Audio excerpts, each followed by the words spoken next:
Now my radar goes up. Okay, Uncle Chief X, Uncle Chief X. Okay, some personal shit. Chief X is cool. Unc is cool. They got different platforms. They disagree on air. The personal part, if I'm trying to get something out of this, and that's 80% of what I hear, I tune them both out, other than entertainment. So that can't go into other groups. You can't bring that somewhere else, or we're doing the same. And I know what you're saying, Chef. In those groups, it's a fight. Okay, this is obvious. 1+1 is 2. Fuck no, it ain't. On Mars, 1+1 is 2.6 because gravity and speed of light. Blah blah blah. Whatever. But we got to be careful too when we dealing with new people in a different space, that we don't bring, that those ways we don't like, we don't bring in there. It's called your hangups, your baggage. I don't want your baggage. Either we trying to build or we ain't. When I first met Braz fact checking shit I'm talking about while I'm talking. Didn't even know it. I'm in the pseudo killer Discord. He waited 5 minutes. It was like, yeah, I think what you said was right. And I was like, who the hell is that? Oh yeah, I'm Braz. Yeah, and I was checking everything you were saying. I'm like, what the fuck you checking everything I'm saying? Like, because it was I'm so just many, here as a guest trying to help out. I'm like, it was so crazy, bro. I didn't know who listen, it was. yo, Like everybody was he's saying critically stuff. thinking instantly. I said, yo, what is this dude doing? He's like, yo, do you know this person? And it's funny because on my YouTube channel, I let someone else interview people. He was on my YouTube. He probably was in my credit report. I don't know where the hell Brad was at. He was like, okay, checks out. I say he was critical. Because right off the rip. At the time, just to be clear, like at the time, remember I told you I'm trying to turn this into a business. So it was like I didn't see no business, and it was kind of like, and it wasn't with them. Shouts to them. It wasn't with them. It was just, remember that was at the height of like Sonetta and Garfield was going at it. Reggie and them was in there. Like it was like at that point, it was diss tracks dropping, and like it was really, at that time it was really crazy. Like it was around the time they was doing the award show. Remember that? Pseudo Killer Award. Yeah, that was at the top like, of the year. Yeah, this shit. I'm like, this is turned into like madness. Where was all of this happening at? This was in the community. There was a time online, or like on YouTube. Yeah, like in the Discord and everything. Yeah, it was on both. Gotcha. Yeah, it was everywhere. Me and Hits met in the pseudo killer Discord. Gotcha. And, I met D. That's where I met DQ. That's where I met Logic. And when Hits, we live, by the way, just to let y'all know. When we when I met him, we would like, Hits came in. I never forget. When Hits came into the Discord, he was a little irritating, and the only reason it wasn't him that was irritating. This is all like, I'm sure I was. I'm sure I was. It was like, because everybody in there was like Egypt. We was in the middle of Free Will. We was having good conversations, but he just came in with the AI. And it was like everybody was touting him, but nobody knew him. So I immediately threw on my JT the Pocket Watcher, like, all right, I ain't got time for this. Because now I see business. Now I'm like, okay, AI, okay, da-da-da-da-da. And then I was like, because at the time I was working on something to do with them. And then it was like, they just kept saying, all right, Hit's going to be teaching classes. Hit's going to be doing this. I'm like, man, who is this nigga? Like, I mean, I don't know him from Adam, but I mean, they trusted him. So I just looked at it, and then he said he was a DJ. Now I throw parties on the East Coast. Now he said he's from New York. I'm like, oh, that's easy. I could just make 2 phone calls and figure out who he is now. So I made 2 phone calls, and I found out someone. If you remember Hits, you could say it if you want. I don't want to put his business out, but I found somebody that was connected to Hits just off making 2 phone calls about DJs in the city, and then I went to his page, and the guy that was DJing is who they told me about. It was like a radio thing, but it wasn't Hits, because then he showed his face. I was like, oh God, the motherfucking scammer. Here we go. Yeah, he was like, yo, like, you know Ben Brown? I was like, that's my man. and hits don't know now I know, but hits didn't know at the time. I'm like, yeah, I'm about to catch this nigga out there because da da da da. And then I realized the connection. I was like, oh, this nigga's official. And then we had a conversation, and he was like, yeah, because you could do this, this, this, this, and this. And this is, I didn't really know much about AI. I was just getting out of insurance at the time. And then we were just talking, connected. And then right around that time, it was like, because my whole goal, Mujasi, in this from the door was business. I was very clear. I was tired of going into the city all the time. I was tired of politics. Not tired. I wasn't tired of politics. I was tired of the elections and the campaigns, and that stuff is draining. You know what I mean? And I was like, I'm gonna turn this thing into a business. And then COVID happened. You know, when COVID happened, the city was shut down. I don't know if y'all from New York, but the city shut down first, and I used to have to go into the city. My wife, with what she does, she has to go into the city every day. So it was like, it was tough, right? It was like it was becoming crazy. So there wasn't as many trains. You couldn't get over there. So I was like, I gotta find a COVID-proof business. And then I was talking to my dad. I was talking to a few people, and it's like the internet. So it was like, I've always been very scrutinizing of people. And I'm glad I actually met them first, right? So because it was like, that was the kind of thing they was doing. They was like, you know, they was critiquing people. So it kind of made sense. But then Black Egypt dropped. And I just lost all faith in the conscious. I felt like I was getting a background check. Oh my God. Black Egypt dropped like Avengers Endgame, nigga. And I felt like I was getting a background check how Brad's talked to me. I was almost upset. I said, I don't know you either. But I asked you a whole bunch of questions. He hit me with the like, wait a minute, you can only question somebody from New York for so long before they hit you with, nigga, I don't know you neither, nigga. I don't know you neither. Hold on, bro. Official, but I don't know I'm trying to help. Yeah. He was like, I'm just trying to help. I'm like, yeah, you know, da da da da da. But the thing was, when Black Egypt dropped, I really lost the interest, because it was like I would even see them when they was talking to each other. I remember Sosa told me, almost, because, you know, Sosa be taking breaks. Sosa told me straight up, he was like, bro, when Black Egypt dropped, this shit's over with. It's all over. Just watch. And I'm like, what are you talking about? And he just left, like classic Sosa, didn't say nothing else.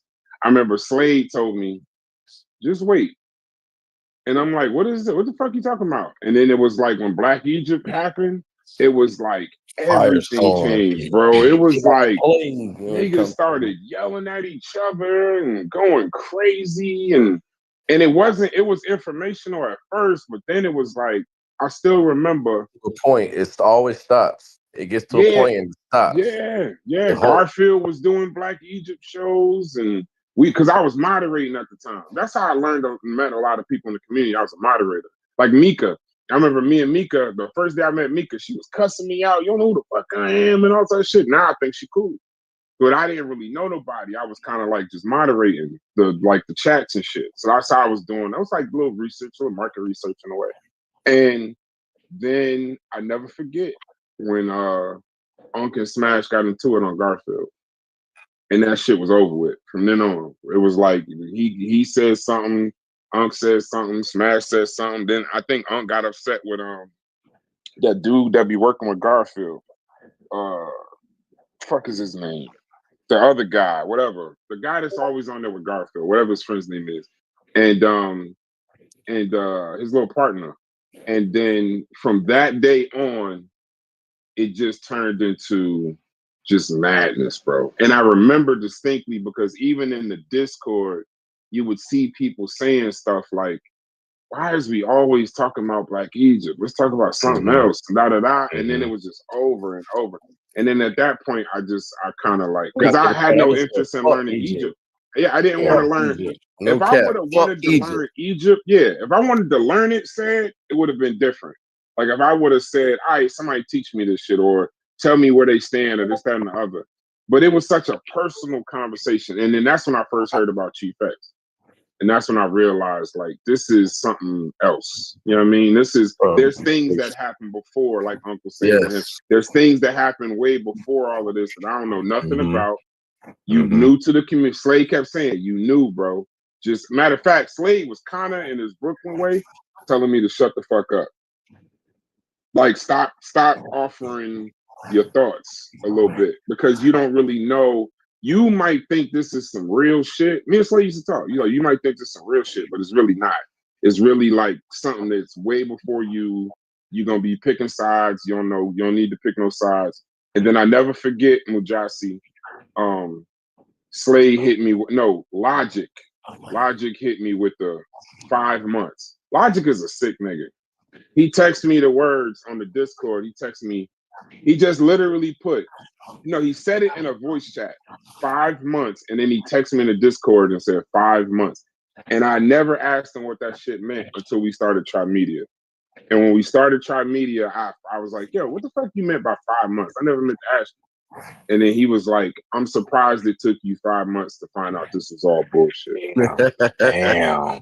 I swear to God, ask him if he was in here, he'll tell you. He was like, because he even said the same way I was scoping out hits is the same way he was scoping out me. And he was saying, am I gonna join the conversation? Am I gonna become like a conscious dude and this, that, and the other?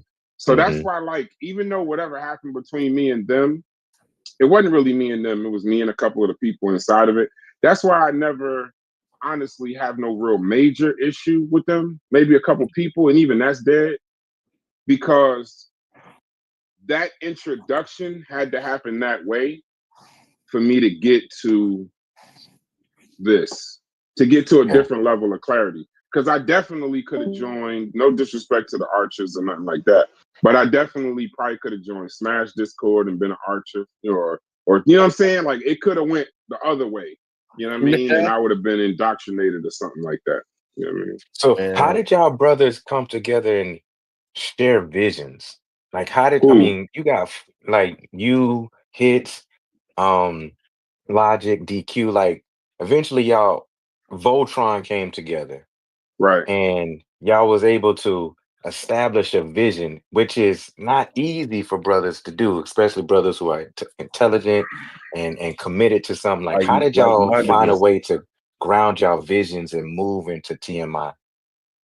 I mean, they could tell Brash you. Yelled at everybody. Brash yelled at everybody, and that was it. I was a bad motherfucker. Let's go and keep it 100. Yeah, we live. So, I mean, all right, I'm gonna just say it straight up, and then they could jump in. Logic, y'all need to call Logic, because Logic got his own side. But shouts to Corey and Chef. I kept getting called Corey, bro. Swear to God, bro. Everybody kept saying I was Corey, and I didn't know who the fuck Corey was.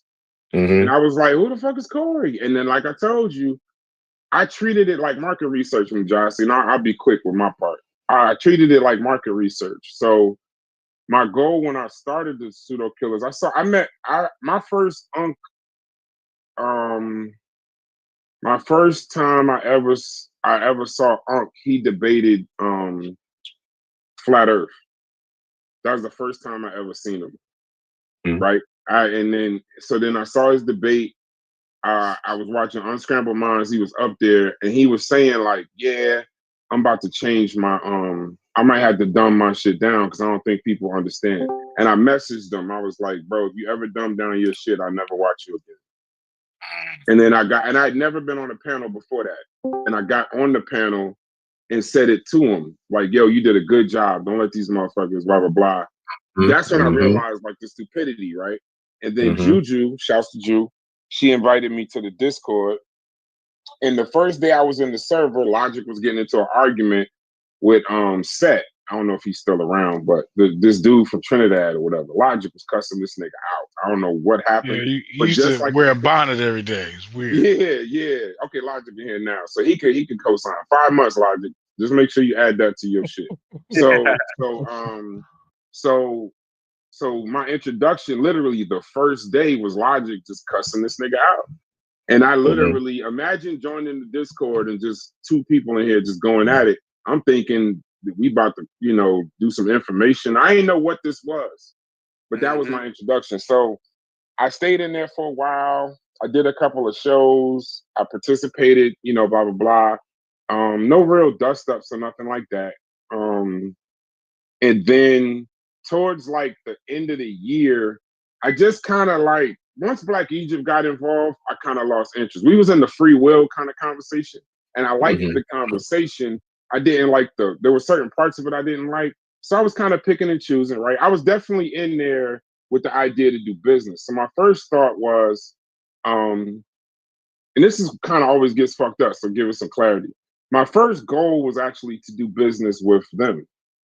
Correct. So my first ideas was like, yeah, I'm gonna do a Discord and a channel and this, that, and the other, all with business in mind. And then I was too old, I was too eager, right? You know what I'm saying? I was because I know me, bro. I'm aggressive. When I start business with people, Chef will tell you, Hits will tell you, the first thing I tell you is like, you're probably gonna hate me, right? Because when I get into something like that, I can only bring my real life shit into it. So I was way too aggressive. I was way too eager. Even Unc could be like, man, slow the fuck down. Like, nigga, calm down. Like, and then I would offer suggestions and shit that they was already doing. So then I kind of realized at that point, like, I was fucking up. Not them, me. Like, it was like, yeah, I'm probably being a little bit too, just too much. You know what I mean? I know I could be a bit much at times. So I was like, all right, cool. I'm gonna do this.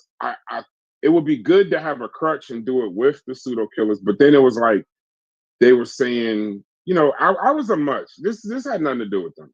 And I think I hated the way it ended because it seemed like I was being like disrespectful to him, but nah, I was a much. I could be a lot. So Hits joins the server.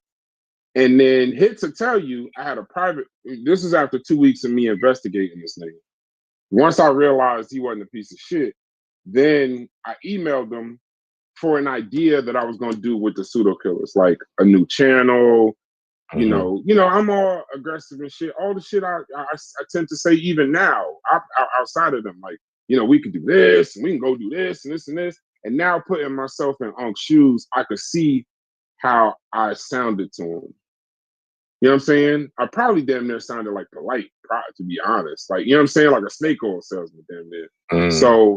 So that didn't work out. And then I hit up Hits, and Hits to tell you, I told him, I said, listen, I got this idea for them, but you got to be a part of it. And I need you to do. And this nigga Hits hit me with the coldest line in history. That nigga was like, yeah, whatever. Like, I'll let you know if I got time. I swear to God, that's exactly what he said. He was like, I'll let you know if I got time. I ain't really into this. Because I think even he was a little disillusioned at the time too, right?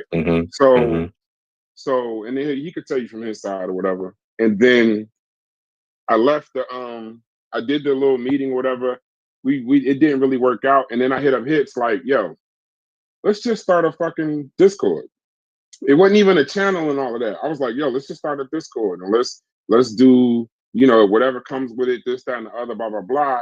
And then he was like, I don't know, let's talk. And we didn't talk, we talked back and forth for like a week. I think he was probably feeling me out. I was feeling him out, pause. And then he was like, yo, all right, let's do that shit. He was like, and then he hit me with a line.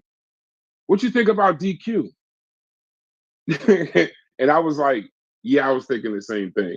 Because remember, we both was into music. It wasn't even about community shit. It was about music. We wanted a music aspect, and we wanted somebody younger to like be on the channels. I have a saying: I never want to be the king. I want to be the kingmaker. And I have no. I don't want to be on camera. I don't want to be that person. Like, there are people that really like that shit. So you do that. I'll work behind the scenes, finance the shit, do such and such and such and such. So then it was DQ. And then we just sat down and talked. But mind you, we're still all in the pseudo killers, right? Shouts to them once again. And then we was all still in there. And then when we first met, we had a meeting. We was changing our logos. And now, you know what's funny, DQ and Hits? Now that I think about it, that shit looked terrible.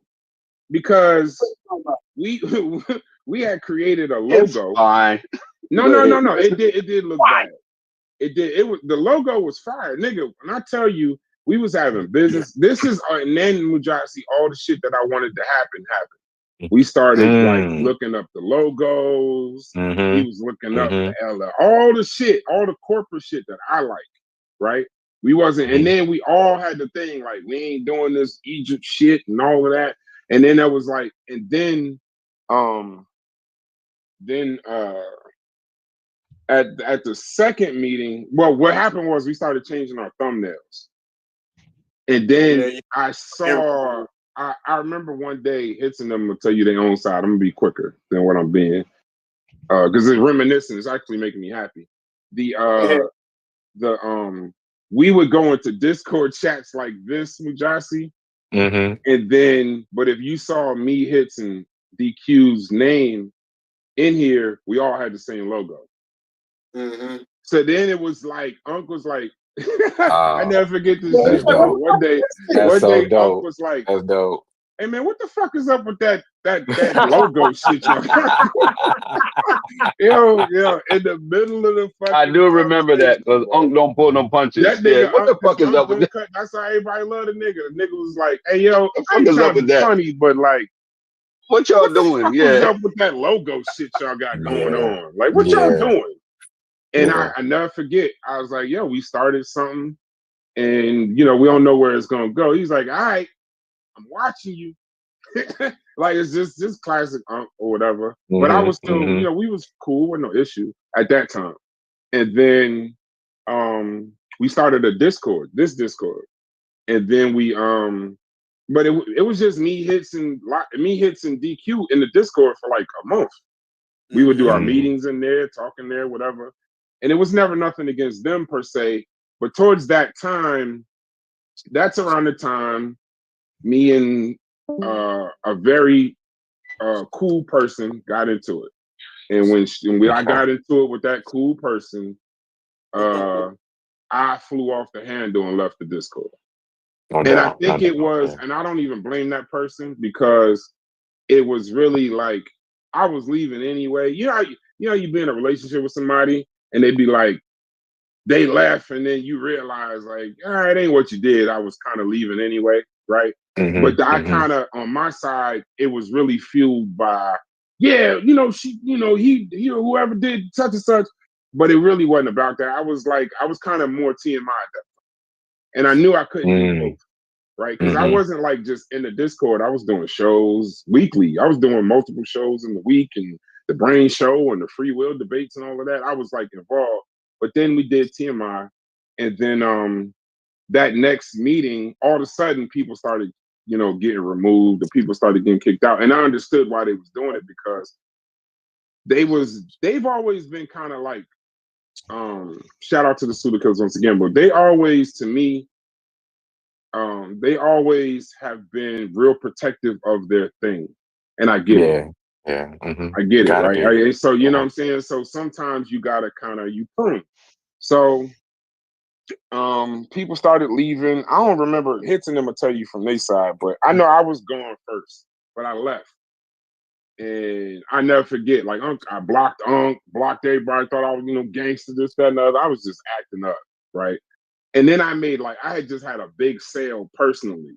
So it was like DQ laughing, but I had just like motherfucking made like a huge sale in my business. Yeah, that's where that book of business line comes in. I sold a large book of business. And then when you do stuff like that, you really don't give a fuck about nobody.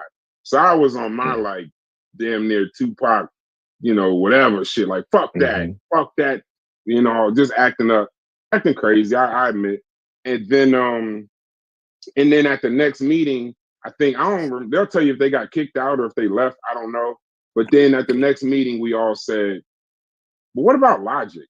And we that's what I say. I'm looking time. to see where Logic comes in. Nah, that we know. That's when we said it. That's what we said it. We was like, because, and here's the fucked up part with Josh. We letting y'all know too much shit, but this shit is low key genius.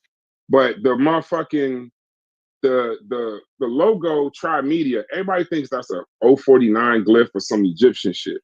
It isn't. Like, right? They think we started like a new conscious community shit. No, we literally just used ChatGPT. We said 3 guys doing media, such and such and such and such. So if you look at the logo, that's the logo that ChatGPT came out, and the try is just me, DQ, and hits. That's the try 3. So gotcha. and we're gonna be in media, Tri Media, TMI, too much information, all that shit. Then we said, well, let's go get Logic, bro. All of us at the same time. And then by then there was cash, there was money exchanged and percentages and shit. So then it was like, all right, but this shit ain't free, And then it was like, and the fucking logo is 3. It ain't Quattro Media, it's fucking Tri Media. But it was like, we had a conversation with Logic, and then from there forth it went on. Now there's been some hiccups since then, trying to clean up past shit. I don't even want to get into all that. That's if somebody else want to do that, that's y'all business. But the positive shit is then it was Logic, and it still is. But even with Tri Media, it's kind of like a give and take, because Logic could tell you about the BDSM shit. Mujasi, this nigga hit us in the first meeting we ever had with Logic. This motherfucker said the coldest line. He said, yeah, because I've been wanting to do these shows. Money, wine, and BDSM, nigga. I'm like, and we all sitting there. I had to look up BDSM. What the fuck is BDSM? So I looked this shit up. I was like, oh, this is the coolest shit I ever said. Now, mind you, I think this is clean cut Logic, free will, determinism, And the first idea he pitches is fucking money, wine, and BDSM. And then the story goes from there. So no, it's there's been negative shit, there's been positive shit, but that's how it started. And then I reached out to Chef and Corey, because the most exciting thing I liked about the conscious community was the coalition. And it still is. Because to me, the coalition was the one, it was like the third party, like Deloitte and Touche is an accounting firm. When you do money and you own a business, I used to own a proxy service. Deloitte and Touche, companies like to know that you've been audited by them, or that they do a certain number of your calculations. So, but Deloitte and Touche is also the people, they pick like the MVPs, they do the draft for the NBA. Like, they're trusted. You could trust them that they're not they're not contracted next to anybody, this, that, and the third. So you use them, and when people say you've used them, that's how I looked at Corey and Chef. And then Chef will hit you. I wasn't in Chef Discord. I joined Chef's Discord. I hated Chef's Discord because it was still ugly. There was still ugliness going on, and a lot of people that I was into it with at the time was also in there. So it was like, It wasn't clean. It wasn't like a clean thing. I came in there for business, but I still had half a foot in that Discord, created my own Discord, then joined Chef, and then I hit Chef up. I was like, yo, bring back the coalition. And then I think Sosa's in here. And then I was like, yo, I love, pause. And I don't want this nigga to think I actually really think he cool. I think he's a piece of trash. But I actually, I love Sosa. Like, Sosa, because Sosa is the one guy, he's like me. I found out Sosa will literally leave this shit for 2 months. He'll be in the shit and then be out of it when it gets irritated, and then come back like, hey, what the fuck going on? What happened? This time and other. So that's why I kind of connected with him, and then we did the coalition, and then now you see it, and now it's growing into other things. So everything happens the way it's supposed to happen, and I'm a strong believer in God. If it's for you, then it'll happen, and that's how we got here. I mean, they could tell you y'all shit, but I don't know, of course, and if I lied anywhere, y'all tell me where I lied, or maybe I missed some shit, but that's the beginning of Tri Media. I would be interested in the beginning of Carnivorous Podcast, to be quite honest. But Hits and DQ and Logic, y'all can say y'all shit. Oh shit! Shouts to the chat. What y'all niggas talking about? Not really much to add. I think that's, at least from my point of view, which was fairly limited behind in the scenes in some of them other meetings, because I was late on the scene. But from what he told you, that's definitely high for sure. But Logic, what made you want to like? What made you come and say, "I want to share my vision and be a part of it"? What was your motivation And to get explain that? 5 months, Logic. Explain Yeah. Oh 5 months so these well, niggas don't okay, think I'm so lying. that's actually a good question. I don't tell this part of the story very much, but like, so sitting over there in the pseudo killers, I actually felt like I was like by myself. Like I am the one Mm, guy asking y'all, like, yo, what the hell are y'all talking about, bro? Like, I mm-hmm. wake up and I'm hearing A1, B1, and whatever the topic was yesterday. And yeah, I feel like I'm kind of following what they saying with the whole science thing. And long story short, we 2 years in on that, and I keep asking the question, like it seems like somebody in here thinks that it's doing black people some good, but y'all acting like y'all not saying that. And then so one day, I think that's when me and Juju probably started disagreeing and shit, because I don't know, some kind of way me and her started getting into some issues. Okay. But over there it was like, they just wouldn't let up off of those topics, right? So I really wanted to.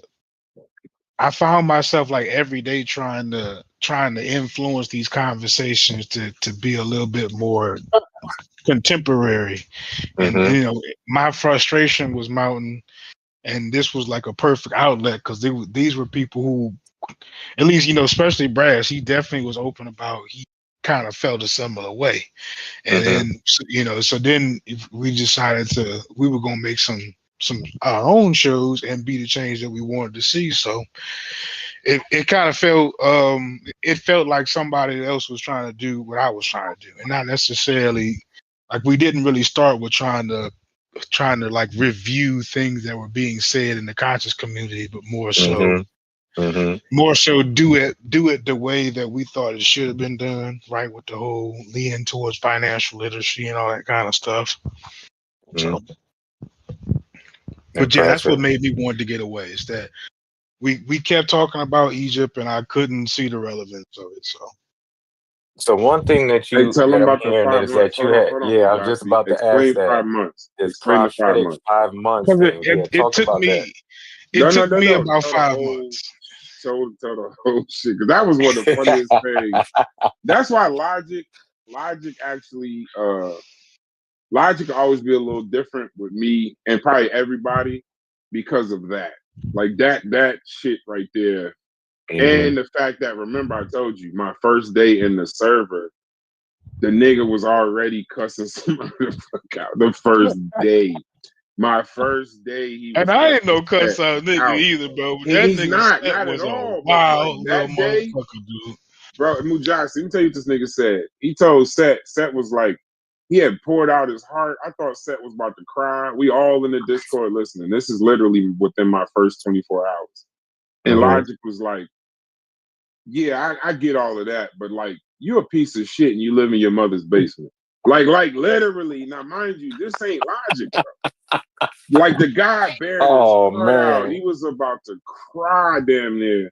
And Logic was Yeah. just cold. And then I saw it later, bro. Good, but explain 5 months. That's very important. That to me is very important. I don't know how I did that. It was like the spirit just came over me and literally Mm-hmm. gave me the number and everything, right? But it took me about 5 months to be able to look around and be able to be like, man, these, like, something ain't right about this. Like, ain't Mm-hmm. nothing what it really seems, even in the conversations, like, so it was and there were people who came before Brass too, right? Before Brass Mm-hmm. got there, I don't remember who it was after me, but there was a couple people who came through there before that, and he was the first person I was like, yep, he right there. He's trying to like understand this the same way I'm trying to understand it. He ain't coming over here just yes, yes, yes, everything. First of all, right? So when it comes to the conversations, most of people wasn't really like that either. So once Mm-hmm. I knew that, I was like, in about 5 months, he gonna look around and be like, this shit look disgusting. And to be honest with you, let me be honest with you, I told him that. I thought it would disgust him so bad at 5 months that he would look around and be like, bro, I don't belong here.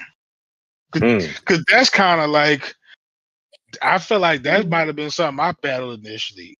I didn't want to be like, dang, I don't belong here, because I wanted to have conversations, but it seemed like this is a lot of work, and I don't know if I want to come here and work. You know what I'm saying? Something wrong with it. Something wrong with it. So that's definitely like how. And it wasn't, and just for clarity, it wasn't nothing wrong with them. It was just, if I'm gonna do a business in the community, if I know that no matter what I do, we're gonna end up at Black Egypt, then it's pointless. Kind of like what Said says now, what Said Breeze say. Like, if we just gonna talk about Black Egypt every day, bro. And then also I believe that we're not even talking about Black Egypt. Y'all are just, y'all hate each other. Yeah, y'all hate, y'all don't like each other. Y'all have a, like Unc and them, I give them credit. They do the, they bring out experts and stuff like that.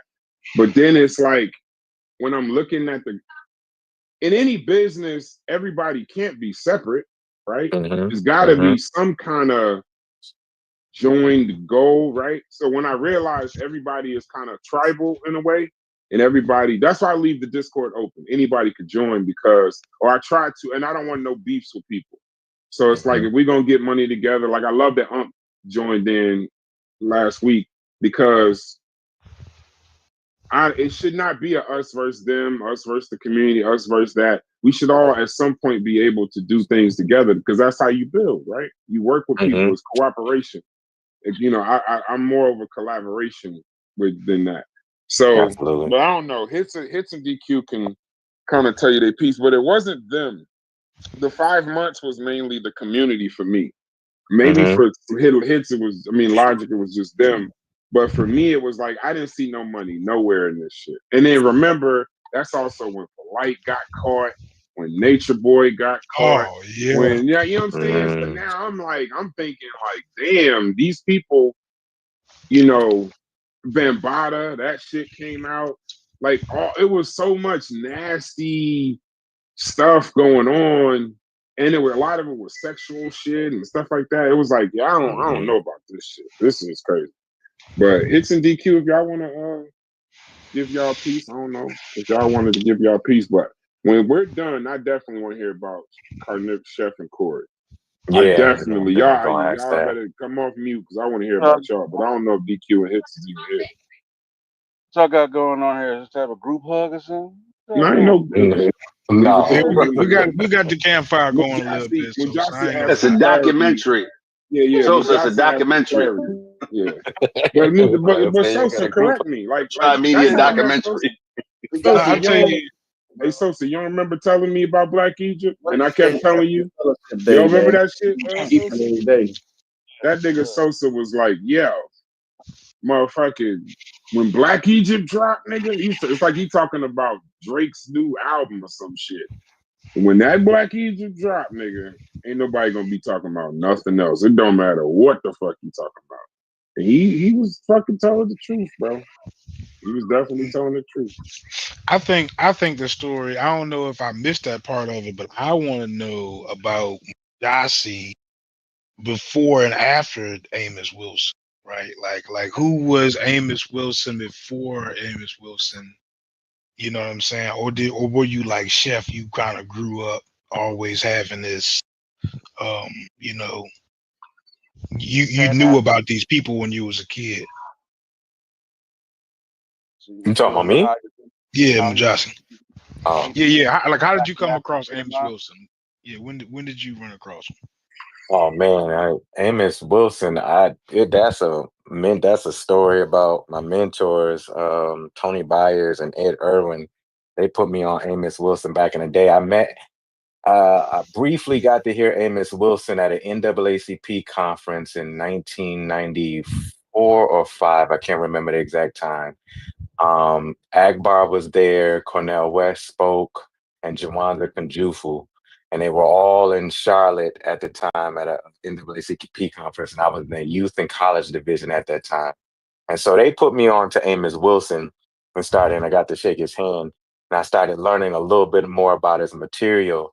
But I didn't really dive deep into Amos Wilson until over the last 5 years. Where part of it, I joined this community of online brothers with one of my brothers out of Philly. He he came up with this collective called the Amos Wilson Collective, and it was a study group to really explore Amos Wilson's literature, his concepts. We read a little bit of the Blueprint for Black Power, but I was digging into Amos Wilson because my work is that I'm a family scientist.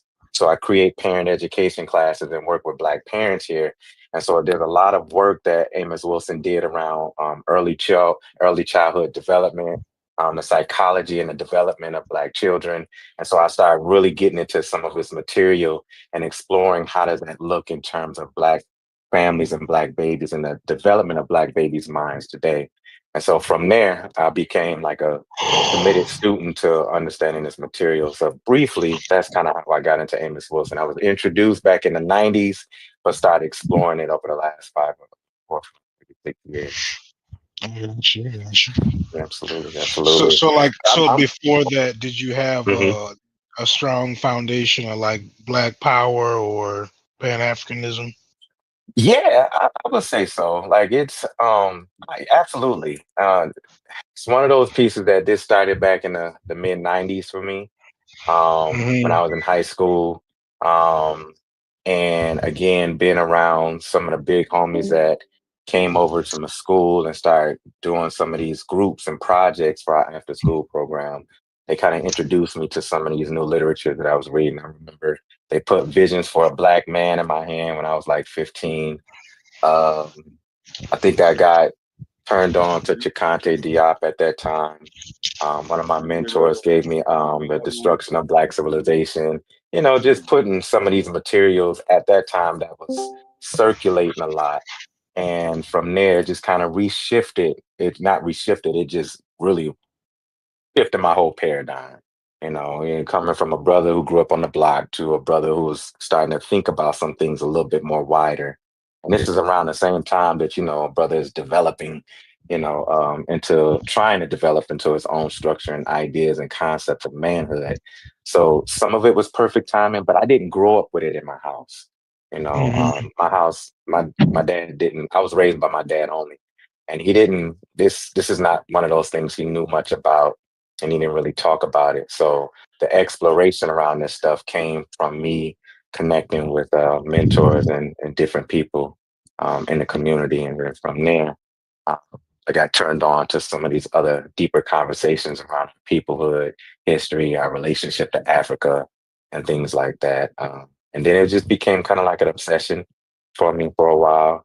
Around that same time, right when I was graduating high school, around '96, I got into the Egypt thing and spent in that for a couple of years, few years. And eventually, when I woke up from that and looked around, I'm like, shit ain't going right in my life. And I'm sitting up here worried about some folks 5,000 years ago. So let me reshift for a second. And then I had to really kind of move myself into more practical stuff to not only just address what was going on in my life, but looking at more relevant stuff that was impacting who I am and the development of who I am today. I had to figure out who my dad was, who my mother was, and who my family was, and then who my people was, and then who are my people in the context of this political economy called America. And then I had to really start making those tangible connections and start trying to focus on what Pharaoh, Marin Pascal, and all of these folks did back in 43 BC or something like that. I didn't, I had to move away from that. And once I started kind of really expanding how I was thinking about the world around me today, it started to inform me a little bit more on what I needed to do for my family, for my children. I was a father at that time. That's why you and Logic connect. That's why you and Logic connect. Yeah, Yep, yeah. that's that right there. That's why. Honestly, it Right is. there. I found a bridge with Logic, but That's Logic's story right there. He but trying when to I figure out started, why y'all niggas is in 4 BC and can't fucking balance a checkbook in 2025. right, is that practicality, that pragmatism that me and Logic share. But when I first started listening to TMI on the channel, problem with Logic, man. I was struggling with that brother's questions and some of the positions that he was taking. I'm like, why does that brother keep coming from that angle? And then I just had to, I listened to y'all committedly because, y'all got some really good shows. And then I started listening to his angle and I started digging a little deeper into his questions and the questions and how they were coming up, even with some of the positions that he was standing on that I'm like, yeah, I don't think Logic got enough to stand on there. But it's the questions that he kept throwing on the table. And I started to see like, he thinks, I think similar to him. We sometimes have to make stuff relevant. We're pragmatics. We have to bring it into today in order for us to make sense of why it's necessary that we reflect on yesterday. And then that's when I saw the tangible connection. I'm like, okay, I appreciate what Logic brings to the table, deeply appreciate what he brings to the table. But just like I appreciate what all of y'all brought to the table. And so once I started hearing Chef, which is why I wanted to shift it towards Chef, because when y'all brought that collaboration with Chef in, I'm like, okay, is he a part of TMI or is he not? How does he bridge? Is he that last lion in Voltron that they've been waiting on? And then I got connected to his channel. And then I started scrolling back and watching some of all his material that he's been posting over the last year and a half, 2 years. I'm like, this brother, he's no joke. And so just impressed with all of y'all. So I'm interested to hear about Chef and Carnivorous Podcast, the title, and why he went into the direction of designing his own stuff.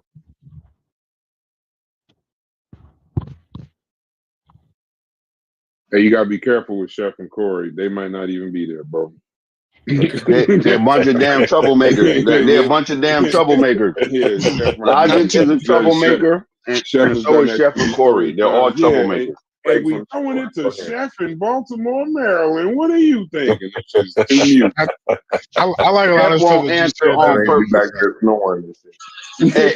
No, Chef won't answer on purpose just to fuck your shit up. That's the type of shit Chef do. Gotcha. Have you Okay. talking to yourself, yeah. And then when you But yeah, talking, Chef he'll jump Corey, on the middle of y'all it. come back off mute. Fuck that. Tell Hey, us about tell us your shit about Carnivorous Pop. We already got Said Breeze telling us 7 years and all of that. We told you TMI. We already know Sosa take vacations in this shit. He ain't that invested. Where tell us about how y'all met? Because I would have always thought y'all was together. I didn't know that y'all was like literally two separate people, and then y'all came together. But if y'all can talk, come off mute and explain that shit. Look, right back to sleep. Look, they was gamers. All of us are separate. No, I definitely I think it was more the conversations that bridged me and Corey more. Being as though I think I was impressed with Corey when he was talking about the cosmos and stuff, right? I like people that introduce me to topics that I never even, well, I've thought about it, you know what I mean? But I had a very periphery understanding of it. I could follow them, right? But I was impressed that a construction worker, was that intrigued with the cosmos, and he was actually reading books on it and going into it, right? He could actually elucidate on it when we did shows, right? We could actually lean on him, you know what I mean, to talk about the goddamn cosmos, and it was just like, damn. So that made me interested in this conversation. I knew that he could jump into other conversations just by how he handled the cosmos conversation, right? Mm-hmm. So that's how I kind of gravitated towards his conversation a little bit more. You know what I mean? Because he took a practical approach towards the information, right? He wasn't hell bent on blackology. You could tell he was pro-black, but he was willing to call bullshit at the same time.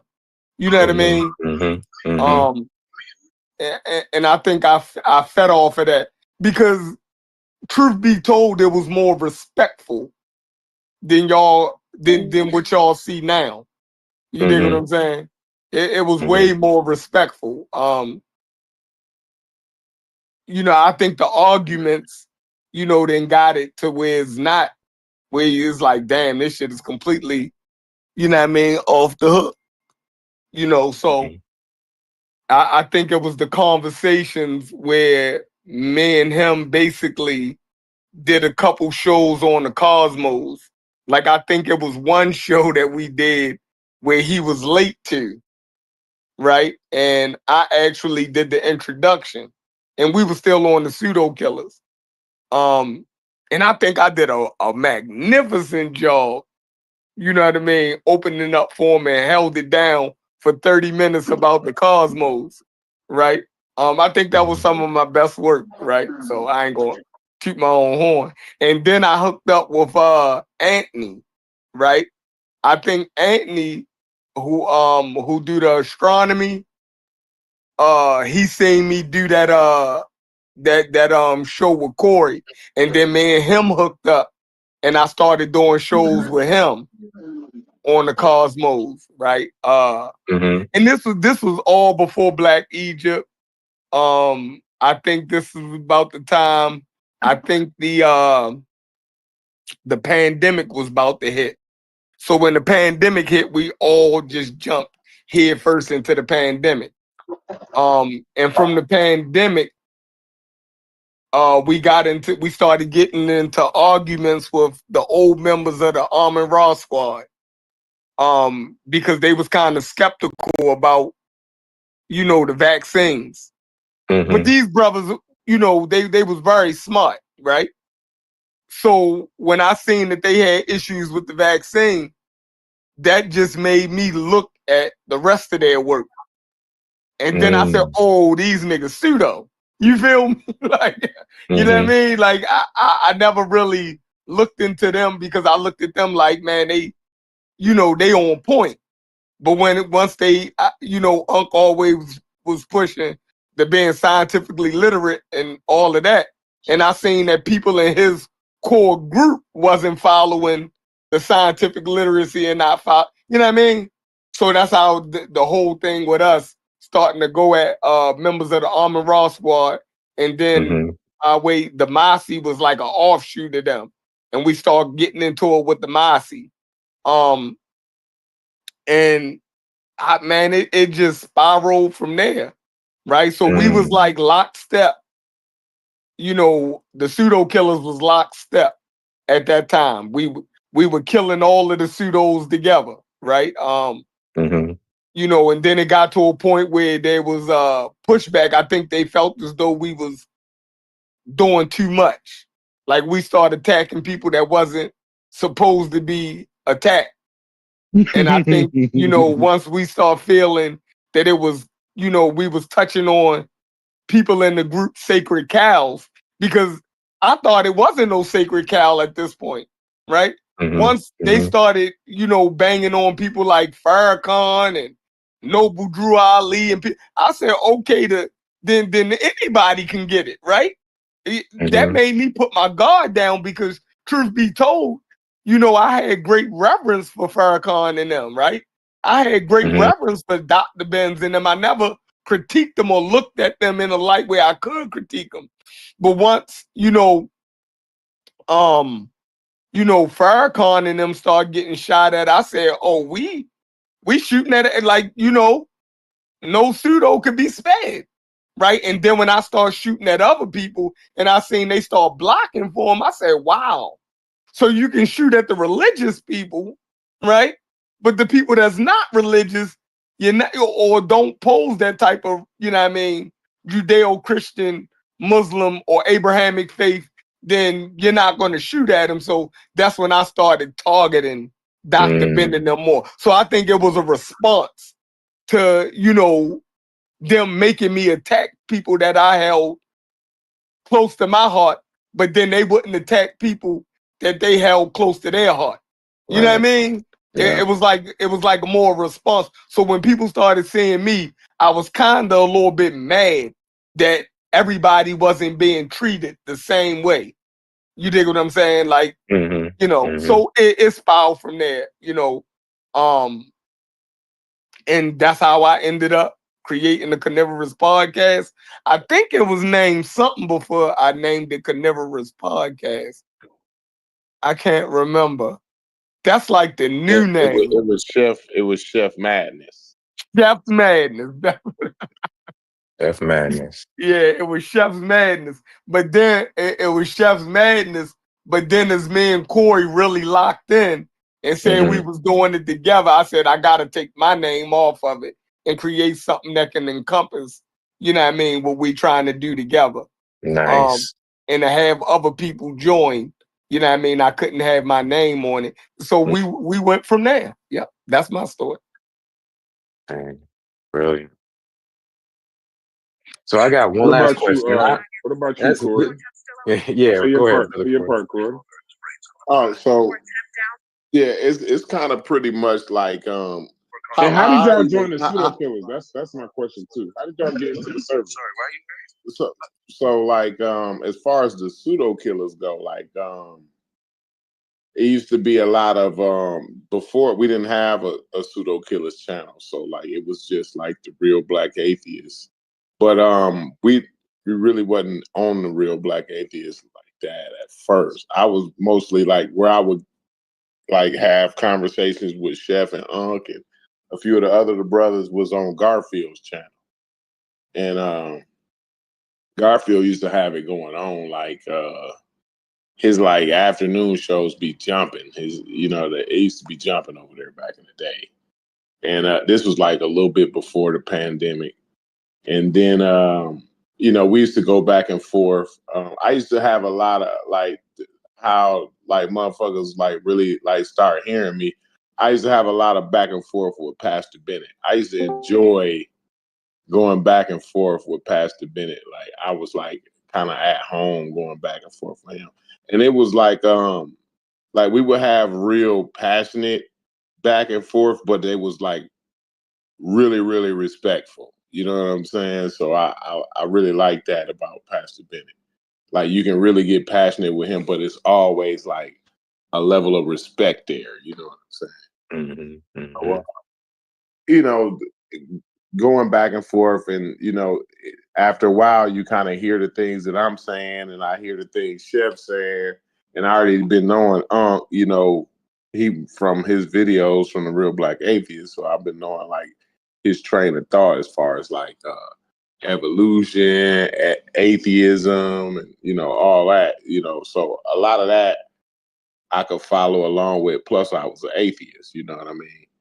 And so, you know, through conversations and a lot of times we would like team up on different people on Garfield's show. We eventually started going on the Real Black Atheist, but after a while we like, yo, let's get our own thing, you know.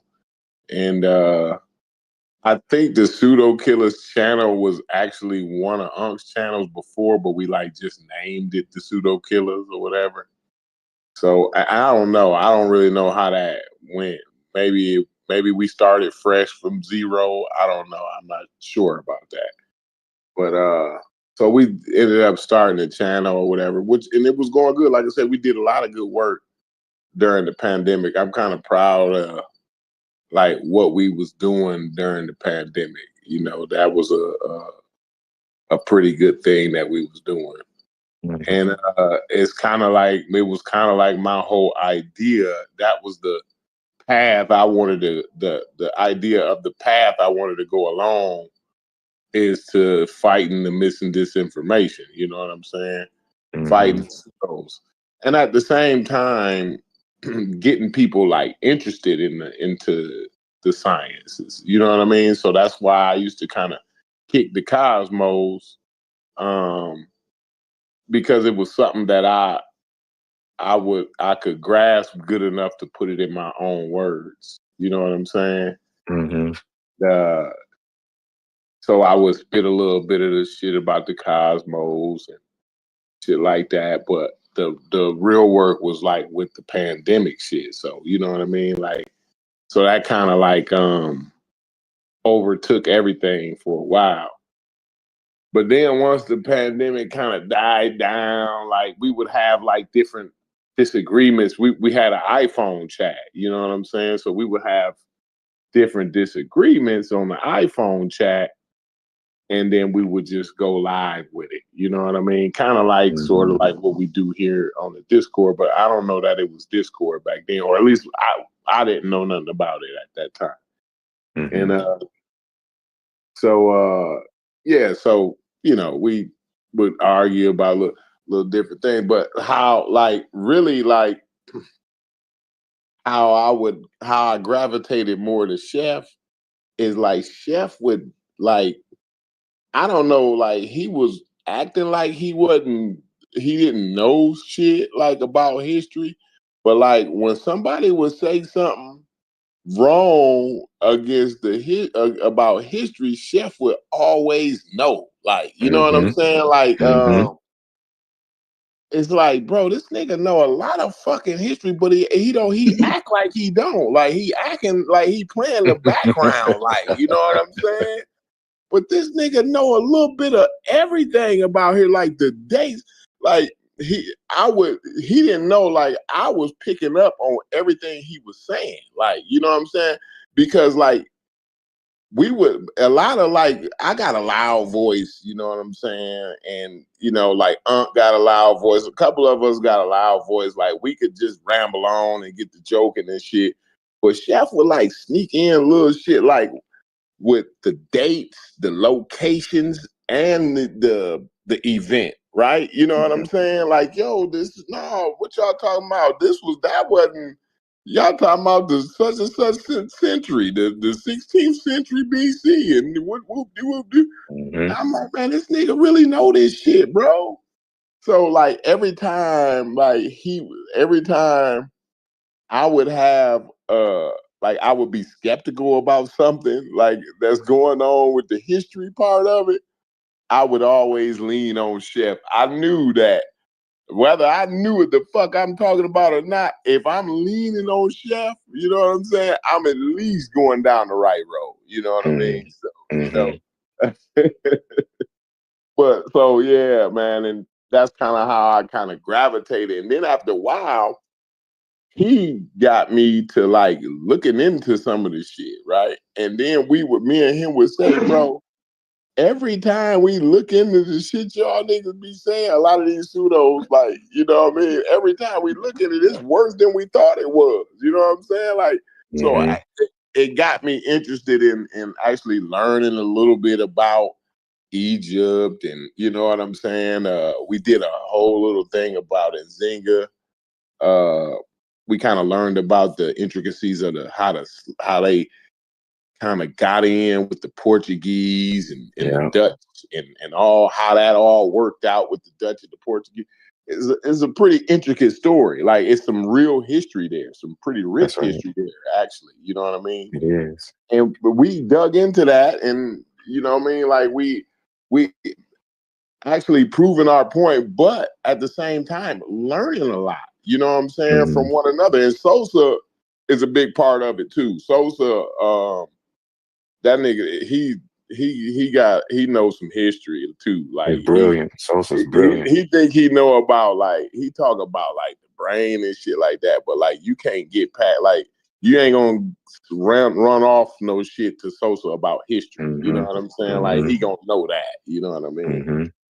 So yeah, and you know, I was more of a astrophysics, cosmos type guy. So I didn't do the history like that. You know, I wasn't very interested in it, but these guys made me interested in the history.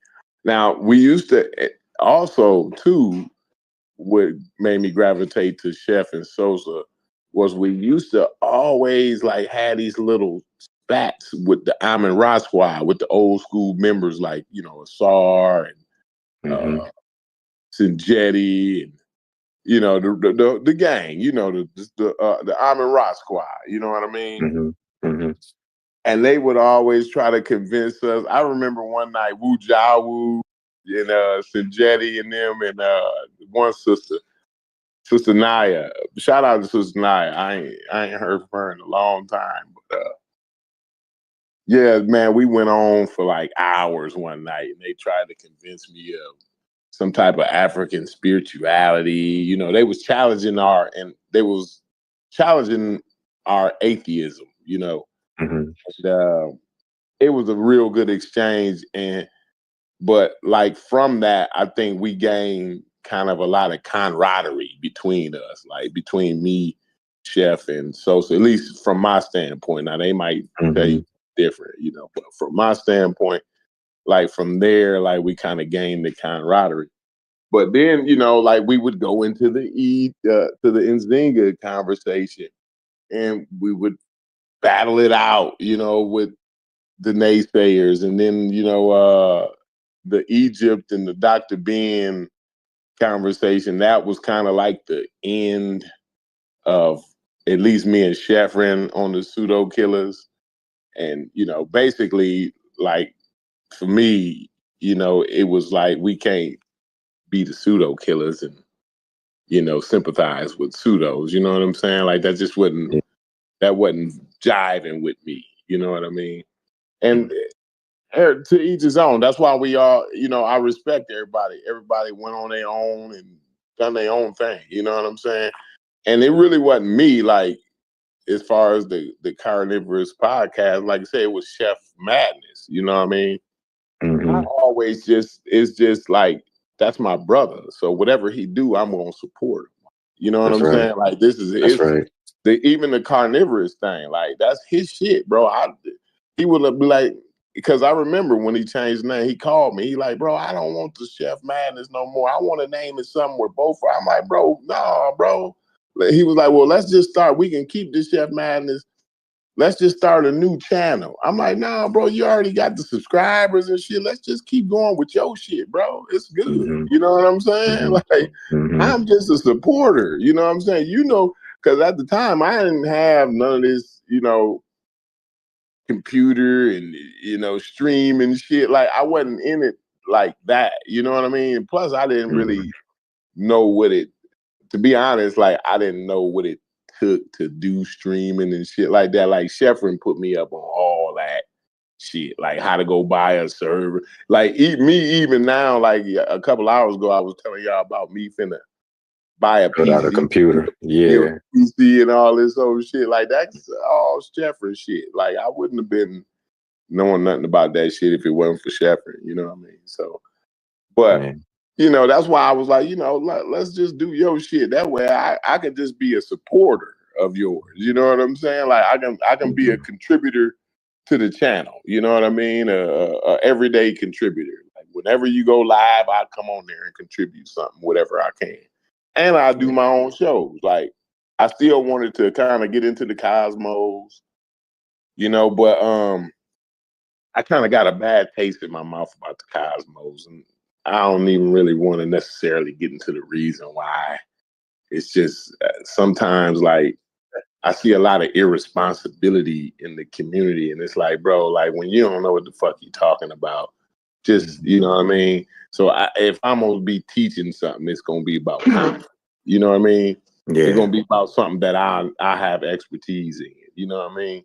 And you know, so I more so now try to lean on politics because I actually do have a good grasp on politics, and especially like the historical pieces and the current events. Like, I'm very, very versed on like pretty much all current events right now. You know what I mean?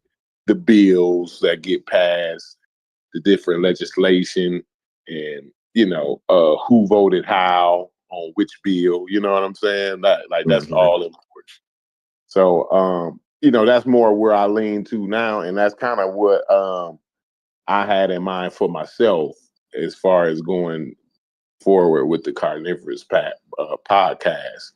Still always battling the mis and disinformation, but at the same time informing people about the everyday goings on in politics and on Wall Street. You know what I'm saying? The economics part of it. You know what I'm saying? How these different bills affect the Black community economically and socially. You know what I'm saying? So, but that's my piece right there.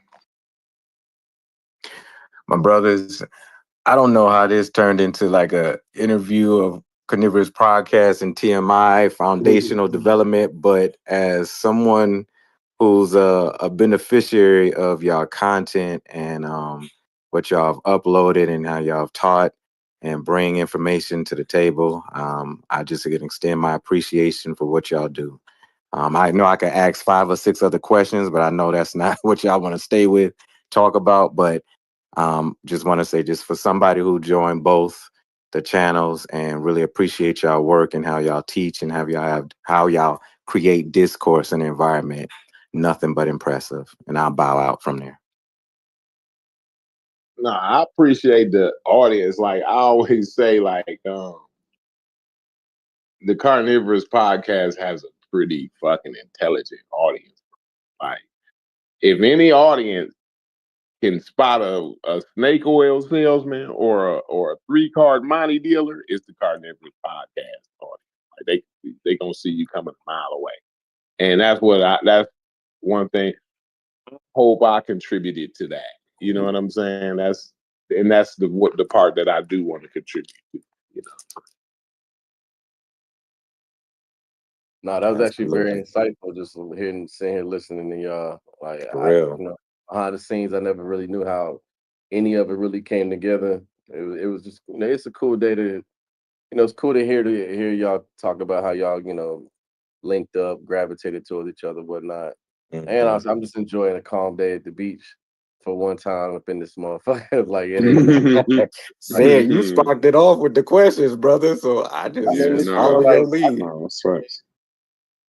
No, it's facts. Some of that other shit. Sometimes it's facts. No drama. And I think the overall link that I like though is that it was pseudo killers for them. It was pseudo killers for us. That's why it boggled my mind when it was like. That's why I kind of tried to nip it in the bud, maybe get some clarity at the beginning, but then leave it with, it can't be no issue with them. I could never have a full issue with all of them because I wouldn't know hits DQ and Logic or Chef or Corey. Yeah. So I mean that shit is like that's like a beautiful marriage. Hits didn't say nothing, but like he's the CEO of TMI. I don't know if he even wants to talk about it, but Hiss is the CEO of TMI. So even with the new move that's launching soon, but even with the new move, like it's funny how when I first met him, not even trusting him, and then basically just putting everything, falls in his hands. Like, you know what I mean? And it's not just because he's older, but it's just like Mujasi, I was telling you, bring balance. That's what his do. You know what I mean? Sometimes I can sometimes I can be very arrogant, right? Even in a quiet way, but I'll just be arrogant, or I'll just be like, I mean, I got real shit. Like said now, here's the funny part. Now I'm actually kind of gravitating a little bit more towards said, because said is kind of like how my actual life is. Like I got mad shit. I be having downtime, but there's times I got mad shit going on in real life where none of this shit matters. That's why in order for me to even be here, it would have to be a business. I couldn't be here if I didn't see that in it, I wouldn't do it at all. Kind of like what Logic said. So sometimes I can get really upset. DQ is mad busy. He got dispensaries, he got music, shit like that.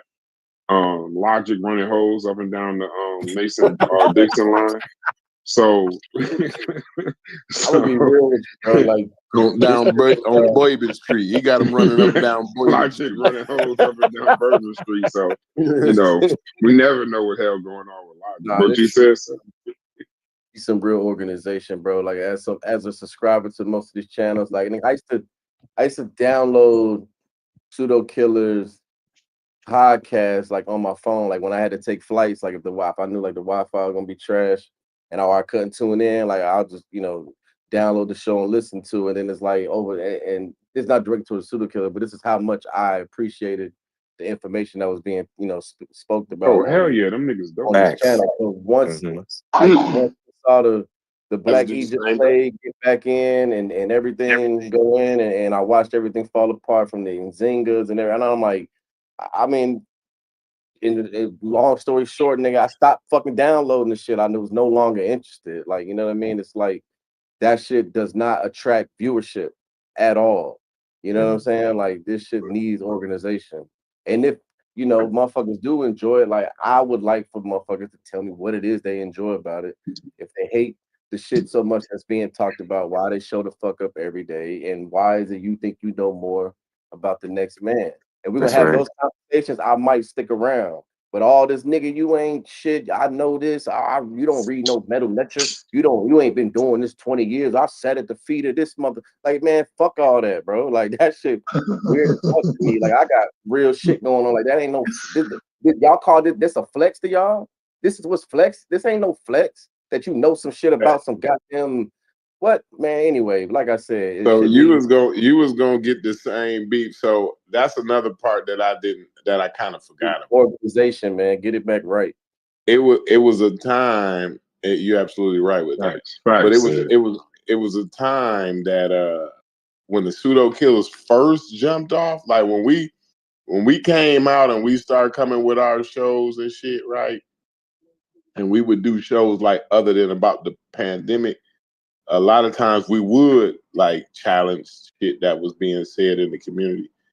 And man, like we got so much pushback, bro. It wasn't even funny, bro. Like everybody wanted to interview us and like, yo, who is y'all elders and who did y'all sit at the feet at and this and that wild ass like and we would my mama that just reminded me like, yo, elder, like what the fuck is like we ain't on that bullshit, bro. Like, Shit. like that shit's bullshit to us. And they couldn't understand. Like we was like by us saying like that elder shit is bullshit to us, bro. Like we was the most disrespectful niggas on the planet. Like niggas was like, oh my God, right. They was you got to like, get big away from homie. me. We ain't got no big homie. You don't get that's basically what it was. Big homie. That is the Big funniest homie. shit ever. No big homie, man. No fucking big homie, nigga. Little niggas got big homie. Wait, who is that? That's Mace. That's Hell Mace. yeah. I like that. I don't know if we just look young or what, but I was like, bro, we all grown here, bro. Everybody grown over here. So I've been a professional in my field in almost going on 2 decades, bro. And never once that I thought I would walk into a place like this and think people know is like I'd be damned if I claim I know as much as some. Like I subscribe to Neil deGrasse and Chuck Knight's Star Talk. I watch it every night, bro. Like I kid you not, I love their fucking show, bro. It's amazing. However, absolutely, I enjoy what's it called? Like I won't think I'm gonna. No matter how much I watch him, I'll never ever think I could go on a channel, any interaction with this man, and think I could challenge anything or any understanding that I got. And that's because I like talking about astrophysics. I like reading about it. I like hearing people, hearing it.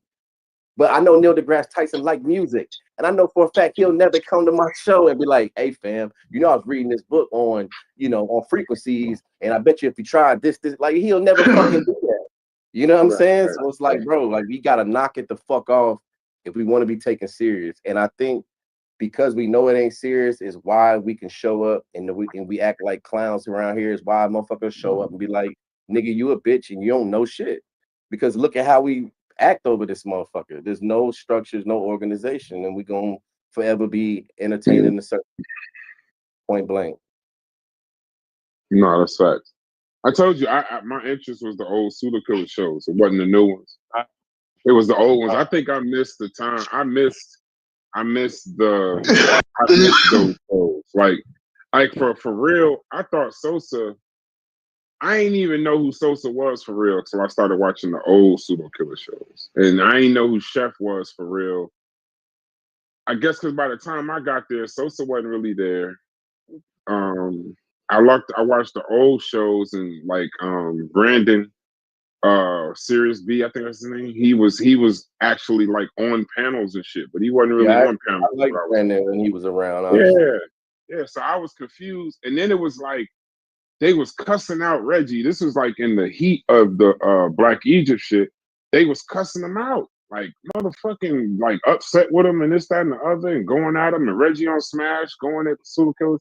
But then I would watch the old shows, and it was like they was all cool. So the shit was just confusing because it's like a video game with no explanation. You kind of gotta like get in, look at it, and then kind of see it for whatever it was. And then you would see it would just, I don't know, it's just shit would get crazy. And then I remember we was gonna be doing the brain show. And I remember Sosa was like the neuroscience guy.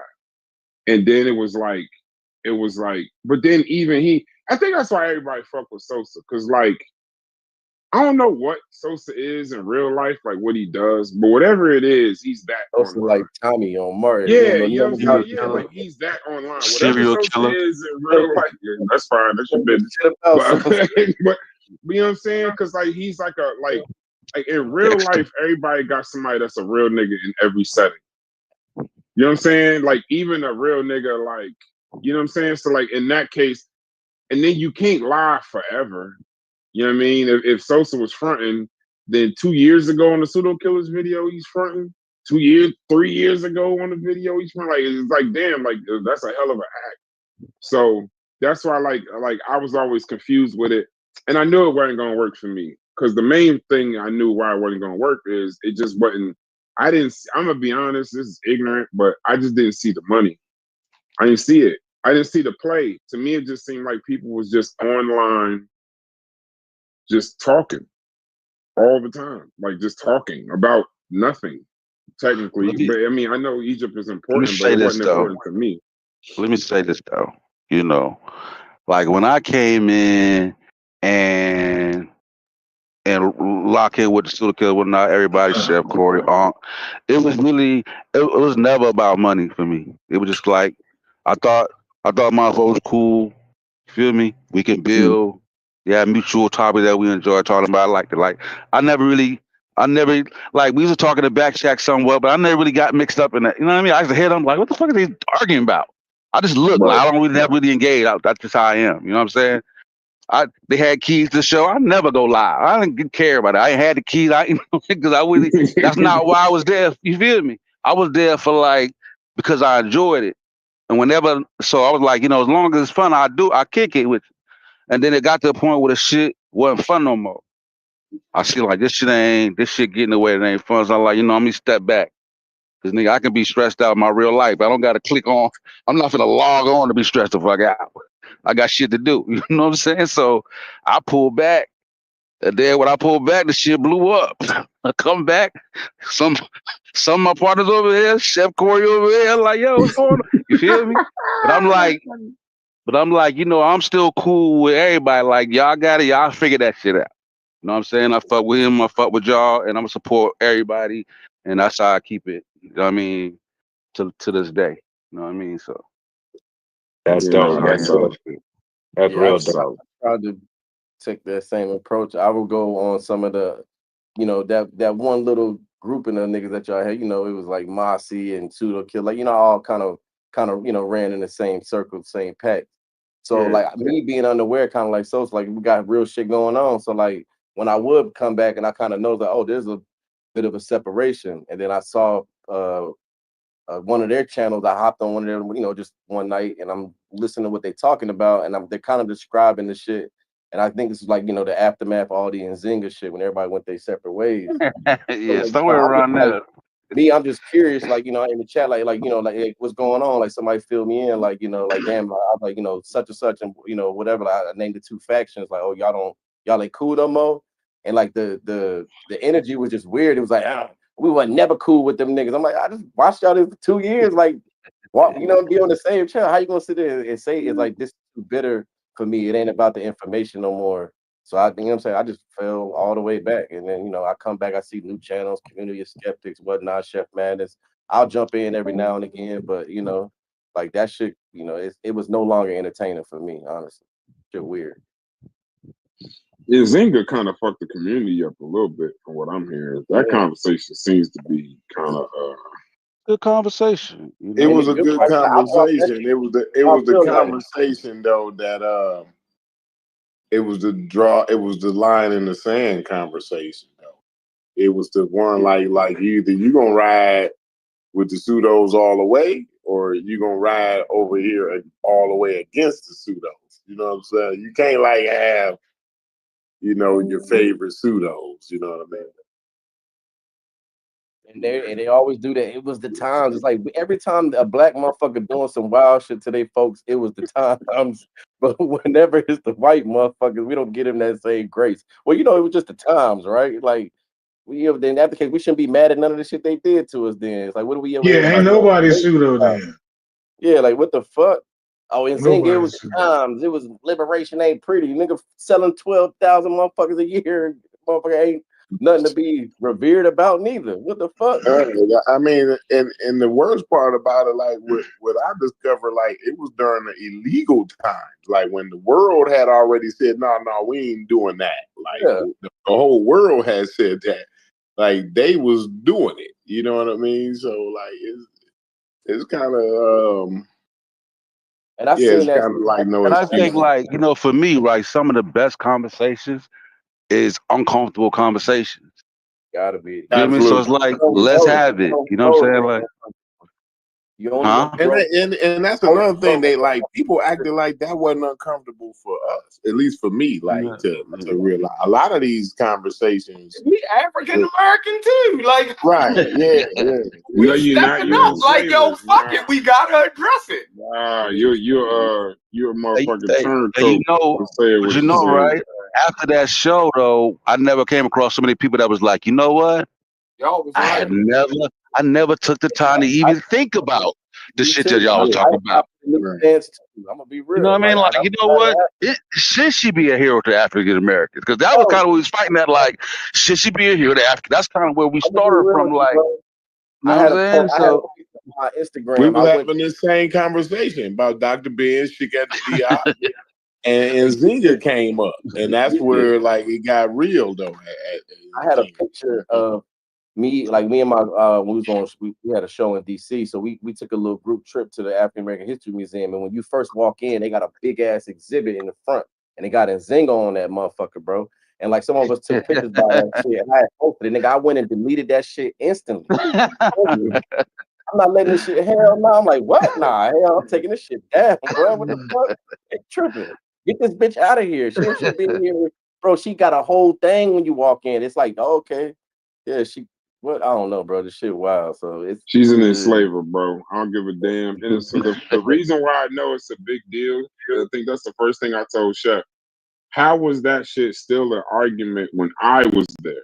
Like if it's still like because I think I got into it only once though. It wasn't over with, it wasn't with no people. It was just in the argument. It was a heated argument. And I just couldn't for the life of me understand why anybody could see her as anything other than an enslaver. I couldn't get it. I just couldn't. It was like I understood what they were saying, right? I understood it. Did this, her brother did this. I don't give a Yeah, I fuck. couldn't understand because the story is so spooky and so crazy. But the fact remained for me, it's like I think it's Chef said earlier, we can't treat Malcolm X like we treat this person, or we can't treat Martin Luther King like we treat this person. I always go back to the football analogy of Jim Johnson when he was talking about the Cowboys back in the day. I treat everybody fair, but I'm not treating everybody the same.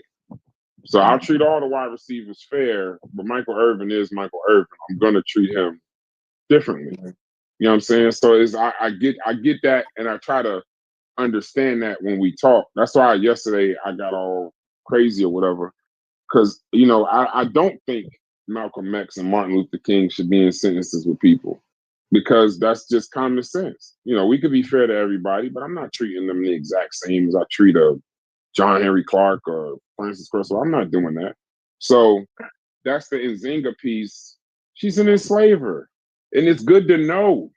Like that shit is good to know. I have It's good no to have idea. But if clarity you from on it. Angola, it's fine if you revere her if you from Angola, but somebody from America, African American, Yeah, might be pissed off.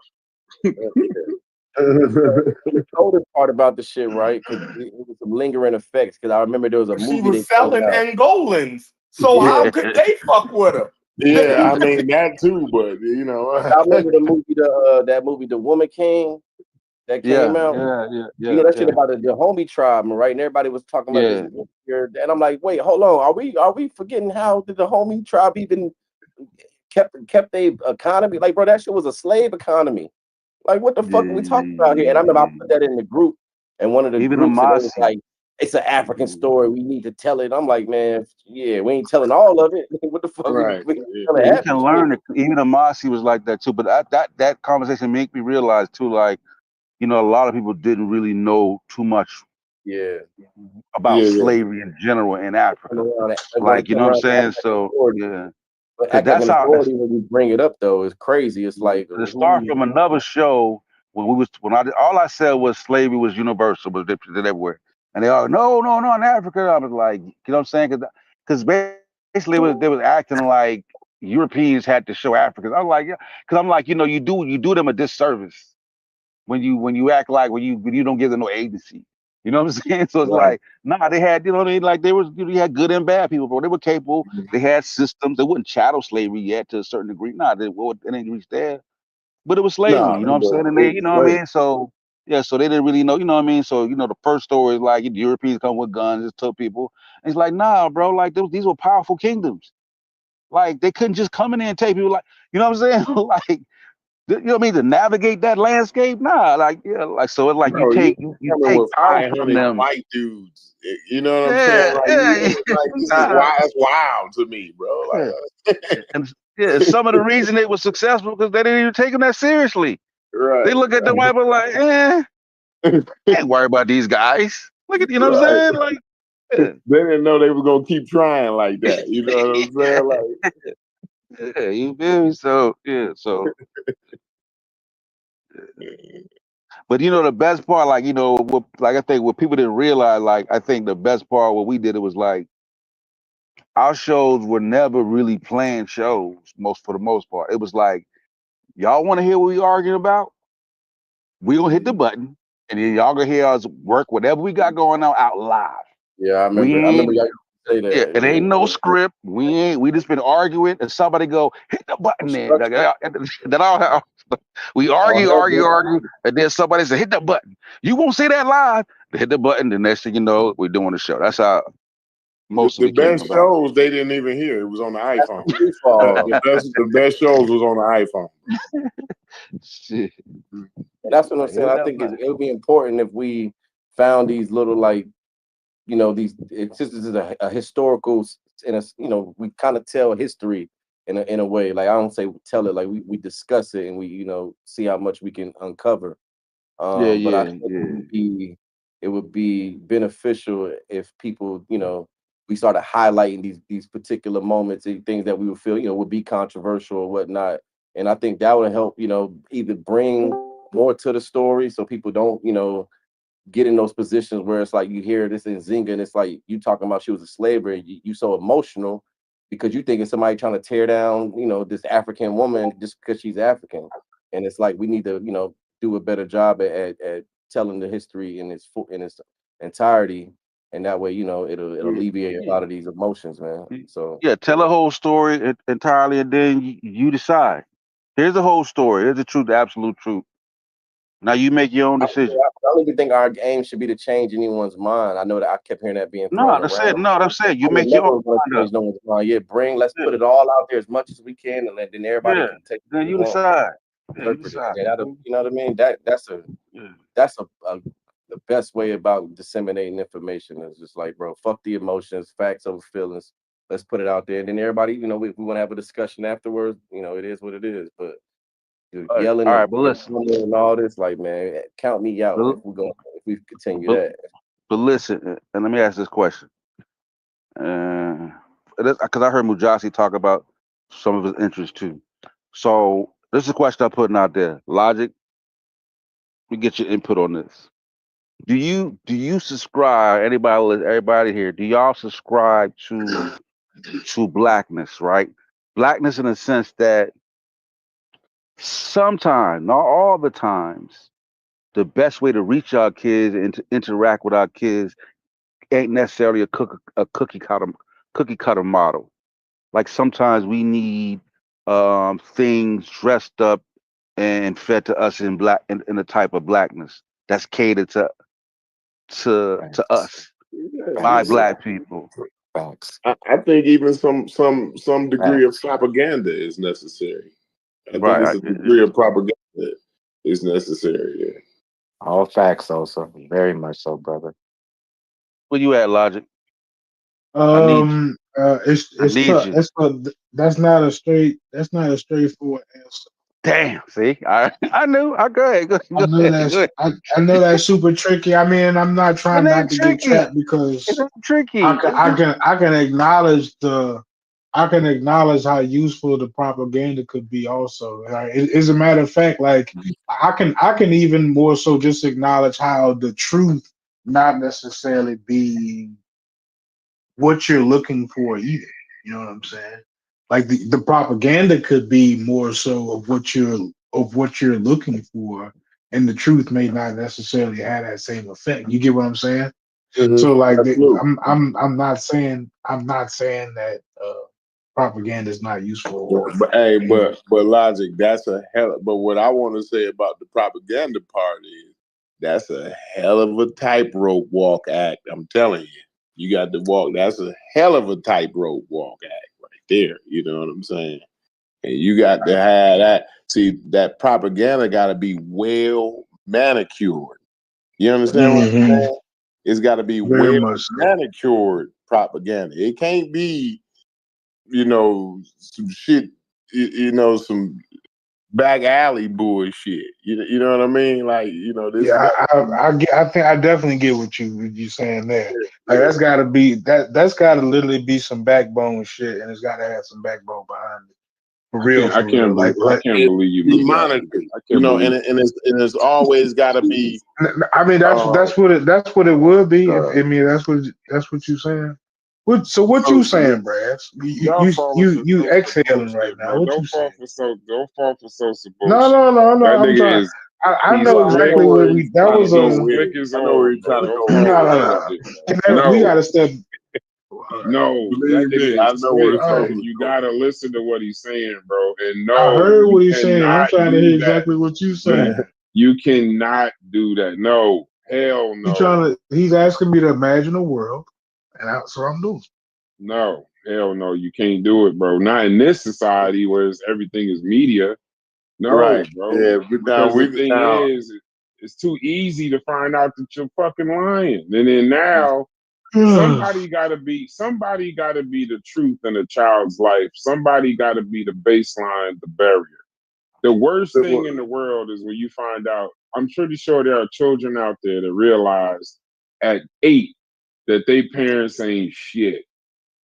And then now they gotta go out and look and get taken advantage of by people that don't love them, ain't invested in them. You don't use the worst you could do to a child.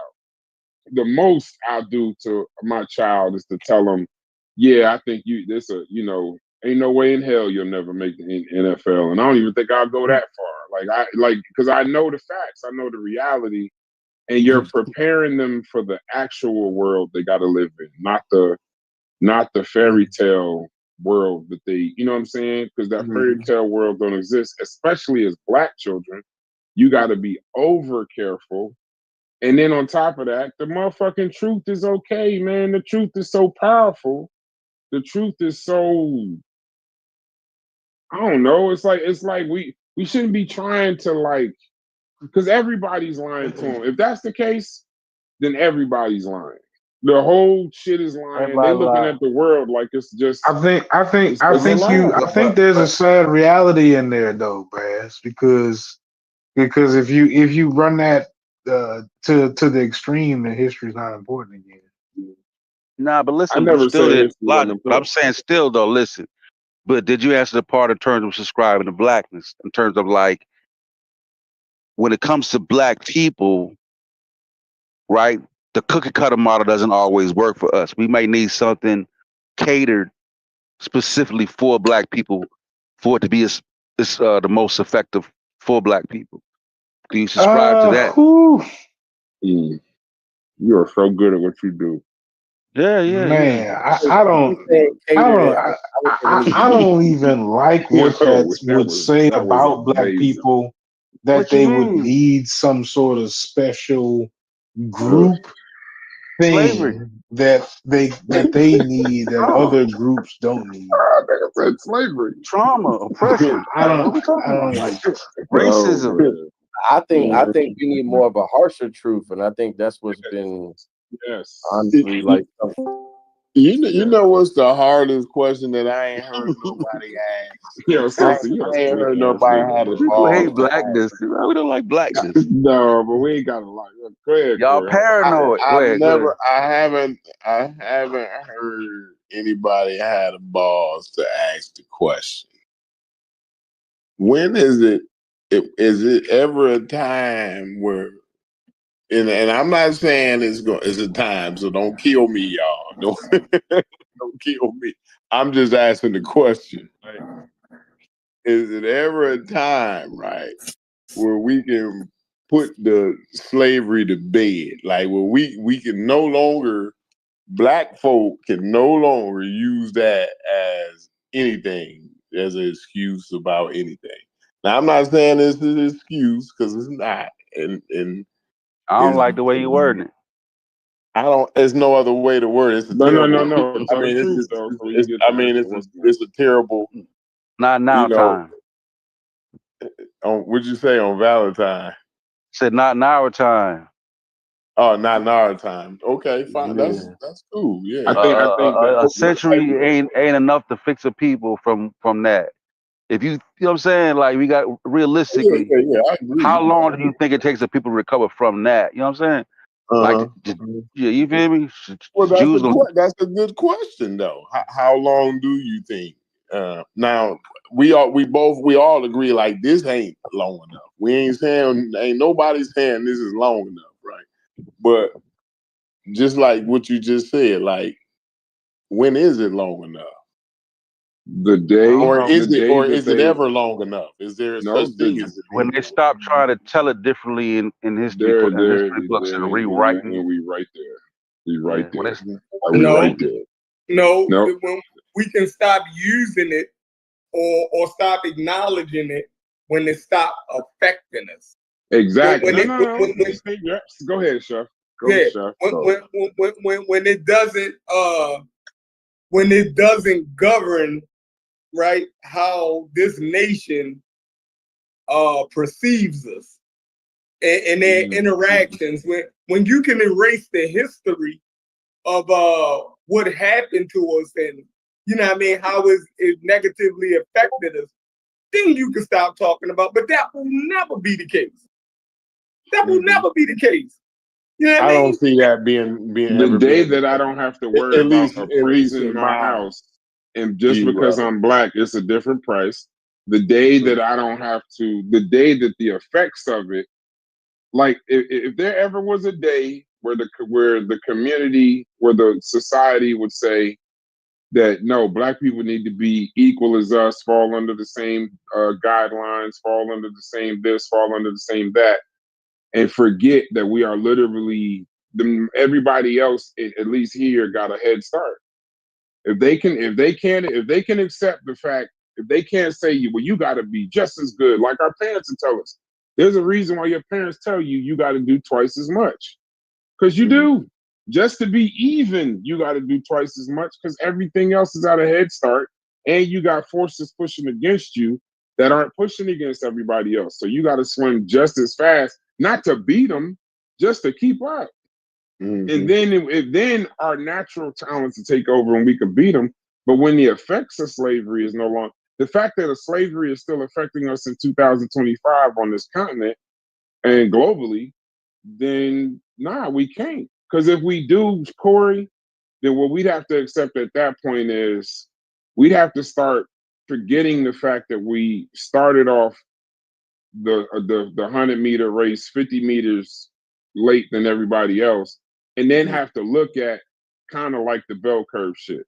Like the reason why these kids can't learn is because they just can't fucking learn, and the reason why they commit crimes is just because they savage.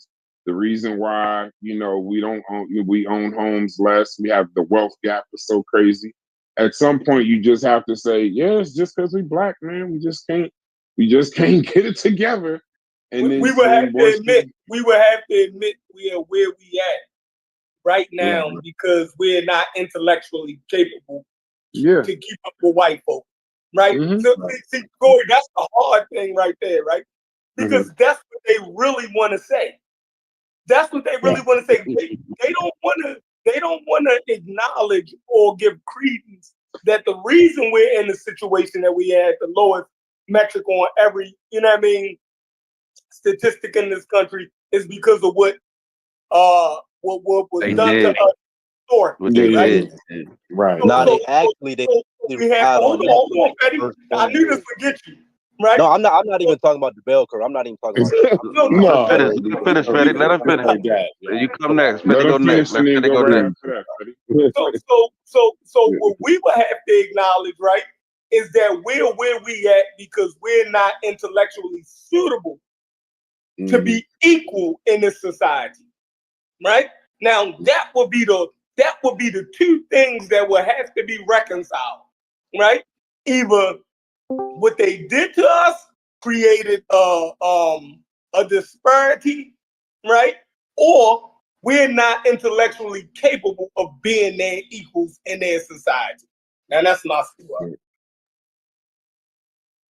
Yeah, absolutely. And I kind of like Brass's analogy, like, but I would even go as far as to say, like, in that 100-meter dive, they didn't even let us show up to the next day.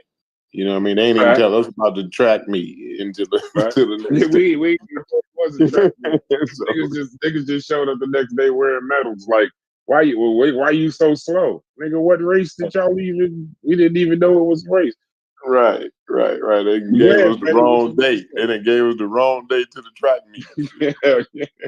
Motherfuckers run around with gold medals on. Go ahead, Fetty. What do you want to say, Fetty? Oh no, I was just saying that there were a lot of scholars who initially took into it. You know what I'm saying? I wasn't even about to say nothing crazy, but I didn't hear you. No, we hear you. Go What he said? What he said? No, can you hear me now? Yeah, we can hear you the whole time, but you just said, we heard. Oh yeah. I was just saying. I was just saying, like the way that Steph broke that down is kind of backward. They like in the initial phases of trying to understand certain gaps and shit like that, they took into account, oppression, systematic racism, and all of that. But again, like when you try to take into account the entire cause of something, like that's why I say, like in a lot of these conversations, it's not an either or type of thing. Like when it comes to our situation and as to why the gaps are the way they are, and a lot of it hasn't really changed, it's a little bit of everything. Like that's why I'm like, it's not a genetic or environmental argument. It's just that when I hear y'all talk about what slavery has done to us and how we still are, seeing these results, it's like, how come we can't have a mature conversation on just shit dealing with again, I like talking about like the Head Start program and the fact that even in 2025 you got all this money allocated, millions, billions, and they're still seeing the progression that they don't want to see as far as like certain, again, test scores when it comes to youngins, all of that. So it's like, I'm saying, yeah, it's cool if you want to shut down the potential small genetic probably causes dealing with like stress, anxiety, being in the environment. I'm just saying all of these things interact with each other, especially when you talk about nature and nurture. All of it it's intertwined. So it's like when you talk about our story, it's like, yo, you got to be real and have some accountability. It's like the whole analogy again. I bring up the welfare office, like in the '90s, and how in the welfare lines you had to get a mental evaluation in places like Detroit and shit like that. And I sent the documentary saying how like there were, in our black communities, people don't like being diagnosed. And you in the matrix. The Matrix. Motherfucking Damn, I ancestors. don't You're know the where I matrix. stopped at. You're the matrix. No, you just went to the matrix. I was bringing up the analogy of the welfare lines, like in the 90s and the early 2000s of them giving diagnoses by black doctors and shit like that, and they saw the correlation dealing with like Fatty, anxiety. but Fatty, listen. Huh? And No, let me I tell won't. you, I I'm not don't, done I though. don't fight you a Go lot. ahead. No, I don't fight you a lot, Fatty. I don't. wasn't finished though. I wasn't finished. Okay, Go ahead. go ahead. I'm I just want to saying, say like, I something. hear y'all sentiments of saying it can never, the racism has had a profound impact. We started from behind, and now we got to catch up. And it's like, bro, how come we can't have a convo of for one, accountability, some things that we can correct along the way? Because again, I don't like the blaming something else all the time without acknowledging things you can also correct. I'm sure y'all wouldn't teach y'all children that. As far as like something happens, these other people do it, why can't I do it? Or it's like it takes some level of acknowledging your situation. That's all I'm saying. And it's unfortunate that you got some people who willing to bring certain topics and they get ridiculed by their own people. So it's like, I mean, that's my thing. Yeah, and there's nothing wrong with nothing you saying. I ain't mad at it. And so I got two questions, right, for you, right? So the first question I'm gonna ask. So the first question is there a time? Do you think there's a time where we could, forget about we can put slavery behind us? We can't use that no more as a reason. I'll say I'm more comfortable with saying why we in whatever situation we may find ourselves in.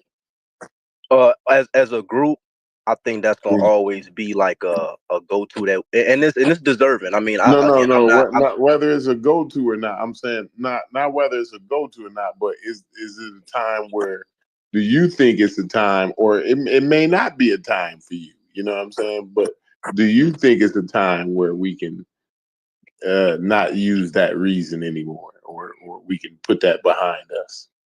Yeah.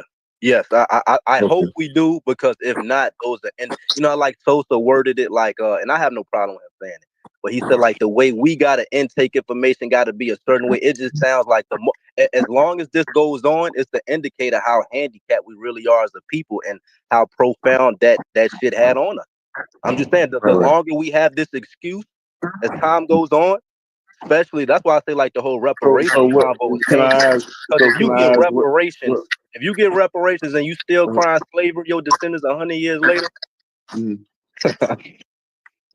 So, but anyway, can I ask you, what is that time? Is the time? Are you talking currently, or are you talking somewhere in the future? What's the range here? What you talking about? I mean, it depends. That's why I say like it depends on what demographic, age, all of that you coming from. I think more people, like people younger than me, like in their early 20s, I think they're not walking around with the same level of burden that say some 30 and 40, 50, 60-year-olds I see on the internet as to how this system is holding them down. I think a lot of our young kids are born more so into diverse, multicultural circumstances to where their idea of systematic racism and all of that may be a little different than someone who is a little older. So that's a good question. Yeah. But I hope I there's did a want to day. ask one more question, and then somebody else can have it or whatever. But I wanted to ask now. Fetty, now I don't fight you a lot on your stance on things, right? And I don't necessarily know, like I don't necessarily disagree with everything you saying, right? But why? Tell me, why do we gotta go down that road every time, though? Right? Because you know what I mean. Like, I don't understand.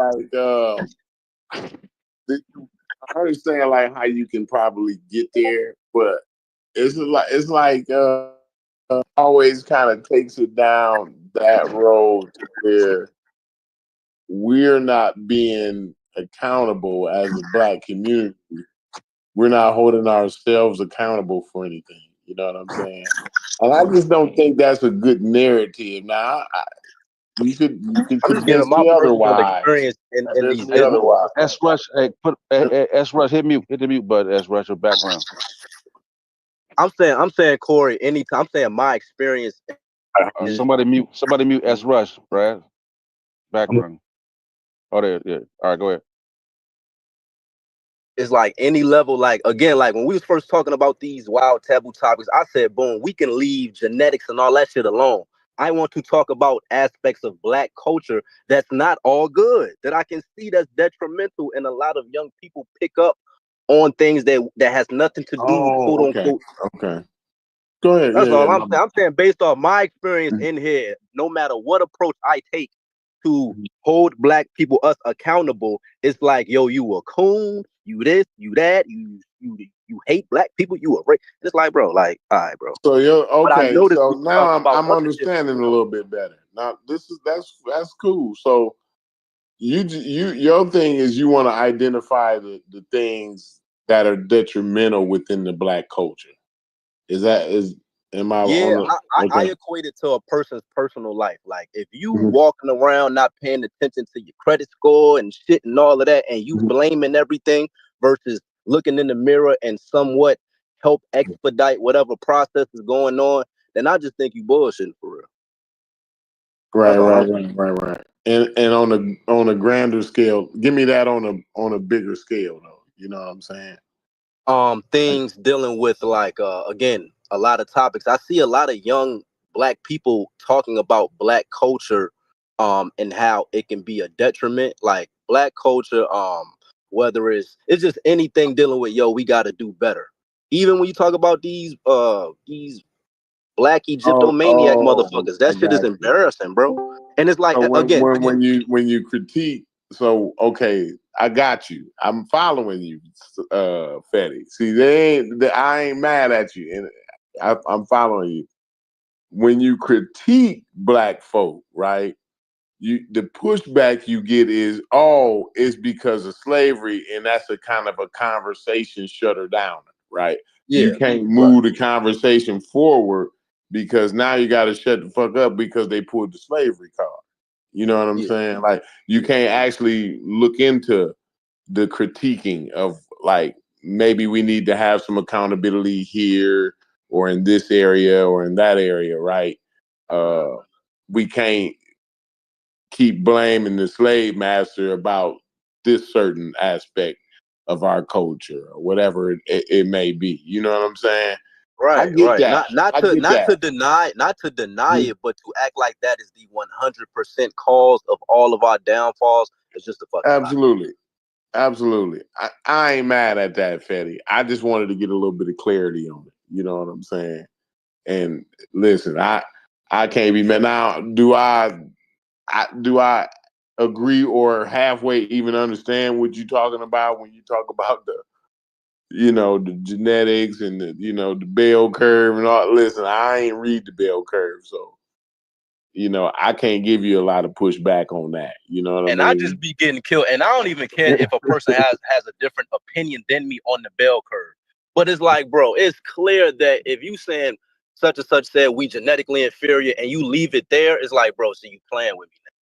Why the fuck would you think I would like even to even read a book that says something like that, bro?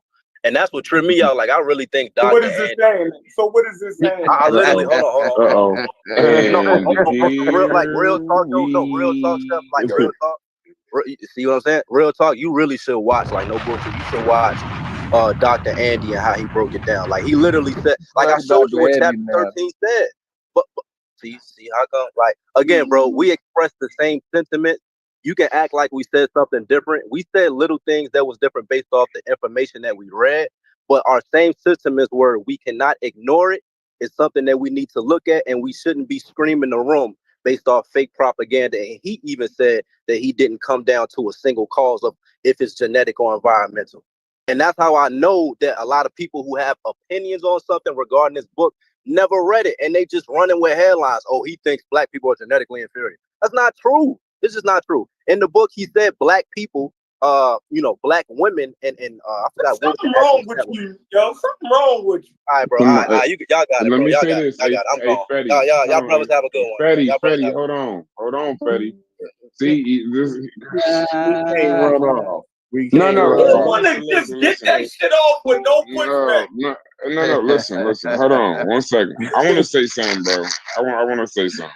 Okay, I want to say something. At the end of the day, and this is what I was gonna say to Fetty before he left, but he keep doing these fucking hostile escapes. The one thing you got to remember, Corey, Chef, Sosa, and I'm gonna use y'all as examples, right?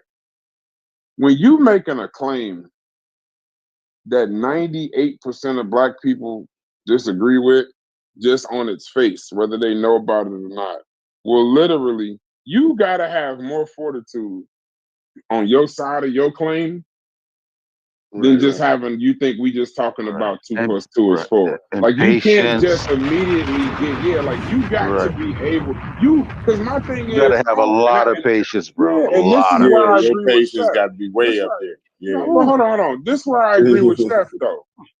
With Chef, I like that Chef do that back in the classroom shit sometimes because at certain point you almost, in order to say that shit in a public forum, especially around black people, you have to be able to be like, I know it's gonna be pushed back, I know it's gonna be extreme, but if I'm just gonna run every time I say it, then just don't say it, bro. Like if you then don't be that voice, because you taking up a charge by saying that shit. You taking up a fucking job. Don't fucking just as soon as somebody say, what the hell is he talking about? See what I'm saying? Da da da da da. Like I'm sure Candace Owens gets called a coon constantly. I'm sure Sowell done got called a coon, this and other, and they wake up and say the same shit again based on the data they have that supports their statement. But if you gonna run and make your statement bullshit, I try to email him. They say it with a straight I just tried to email him and call him a coon, Brad, just the other day. I tried to send him an email calling him coon.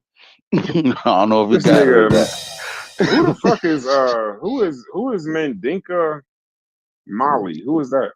JJ 7000, man. Who the fuck is that? Baby? Oh shit, JJ. Man, We got JJ in this bitch. Brad, first of all, that's disrespectful. You don't know the people's champ. First off, that's why That's the people's champ right there, Fred. He said the on West championship. I Side don't even 40. know who the fuck that is. Exactly, the people's champ, man, on West Side 40. Off the Jada back, Kiss man, is the people's people's champ. Hey, no, Jada Kiss is the people's champ. Stop being disrespectful. Nah. This is JJ Hey, 7000. that's funny. Now, man, think of 7,000. You know, you don't be knowing about the different characters and the different people within the community. But JJ is definitely one of them, bro. He's one of them. I never Yeah, JJ one of them. Character and a half. Okay, that's cool. I had never heard of him. That's cool. Yeah. Bro, shouts to you. Shouts to you, champ. Yeah, big up. Big up. What's up, brother Reggie? Lions Den. Hey, brother Reggie, if you ever send me money back, I'll never send you money again. I tell you, what I tell you, we do the. I sent you $1. Don't send me no money back, bro. So how am I gonna give you my phone number? That's fine. I'll do that. I'll do that. Don't send me. No, I took offense to that, brother Reggie. I gotta tell you, bro. I saw that shit. I was like, what the hell? Who the hell? Because first I was like, who the hell sent me my phone number and show you I appreciate you. No problem, my brother. No problem. Thank you. So brands take money different. You send brands money, he gonna look at you like, nigga, what the fuck you sending me this for? Nigga, I'm good. Hey, DQ, you know what I was about to do? I was about to send him an amount of money and put, I dare you to send it back. I dare you send it back. I dare you send it back. I swear to God, when he sent it, because it was like 2 in the morning, I was like, all right, now let's see if he sent this back. Because I know he got integrity, but I'm about to test this shit now. No. What's up, brother Reggie? Yeah, you know that's the only way you can chat on Cash App. I see somebody. Okay. Matter of fact, I didn't even see your number. Let me look at that shit. I think I just saw the $5. I lost my phone on Friday. I lost my phone Friday for a new phone, but I just wanted to give you my number. Yeah, I'll lock you in. Zahir Watts took your phone, Reggie. Yeah. Oh God. My skin color. I'm just well, fucking. I'm just joking. I'm Yeah, joking, he said he Reggie. took my skin color. Talk to I'm these joking niggas, with Rich. you, Reggie. So don't go Talk off the that ledge shit. on me, bro. I'm just Talk messing with that shit. Talk that shit. you. You know you my boy, Reggie. We good. yeah, of Yeah. course. What's going on, brother? Yeah, I heard somebody say Dr. Ben ain't got no doctorate. He got honorary doctorates. No. That was in the chat. That wasn't us. All That right, was in the chat. peace and love. Good night. I'm out. No, that was Ricardo. Matter of fact, I put that up there and forgot to take it down. Yeah, no, that's Ricardo Robinson. Shouts to him. He watches a lot of Please shows. let Chef be sleep right now. Y'all Please can't let keep Chef be doing. sleep. Y'all can't keep doing Hey, this social. here. It's over. Please It's let over. Chef be Social. Nobody said Corey, anything about Corey that. not sleeping. He I can see her running back right now. They with it. They got to get held to Oh the my fire. God. So you said held it's to an the fire honorary. too. So it's not he didn't get his doctorate. It's an honorary doctorate. Neither did Dr. Clark. You know when I was in the second grade, we took a field trip down to the fire department. This is about to get bad. And they gave me an honorary fireman. Hey, Brad, only the psychiatrist, Brad. Yeah. Okay, You but know, The only niggas who know what they doing. Reggie, I went to you the asked air. I for went to the it, airfield. They gave me. this nigga They said gave when me I went some down wings to for the the day. fire on a school trip, they made me a Reggie. You asked for it, Reggie. Jesus, Reggie. I went to the airfield. They gave me a set of wings for the day. Yo, Reggie, brother Reggie, I apologize. You have to come into all this malice, but it's been a long day. Yeah. It's been a long day. Yeah, he just. Hey, Reggie, it's a new low tolerance policy for the, you know what I'm saying? So know what you're walking into. Yeah, okay. So I want you to defend Don't me. do it. Don't do it, Reggie. When I tell people I'm a fireman, So I'm a fire in the marshal. middle of the street. Let it happen. Leave him on the bench. Don't sub him in. Do not sub Dr. Ben in, Reggie. I promise you, baby. Hey, Do not. when I tell people I'm a fireman, I want you to say, they be like, no, he ain't no fireman. What the hell? Be like, no, he's an honorary fireman. I want you to defend. That's pretty good, Corey. Yeah, but the beautiful thing is, if Dr. Ben is already gone, so we just waiting for you, Corey, to go, and we'll then see. you gonna honor me as a fireman. We'll see. We'll see who remembers you, Corey. You gonna remember me. Family gonna remember you. We'll see who remembers you past 10 days, Corey. Damn. 10 days, I just want you to remember me. He got kids. Reggie, he got kids. You know he got kids. He got a wife. Can we give him at least 60 years? Can we give him 60 years at least? But nobody's gonna hear from his wife and kids. They We just waiting for Corey. Keep breathing, yo. If I don't leave enough money, they gonna forget about me. So it's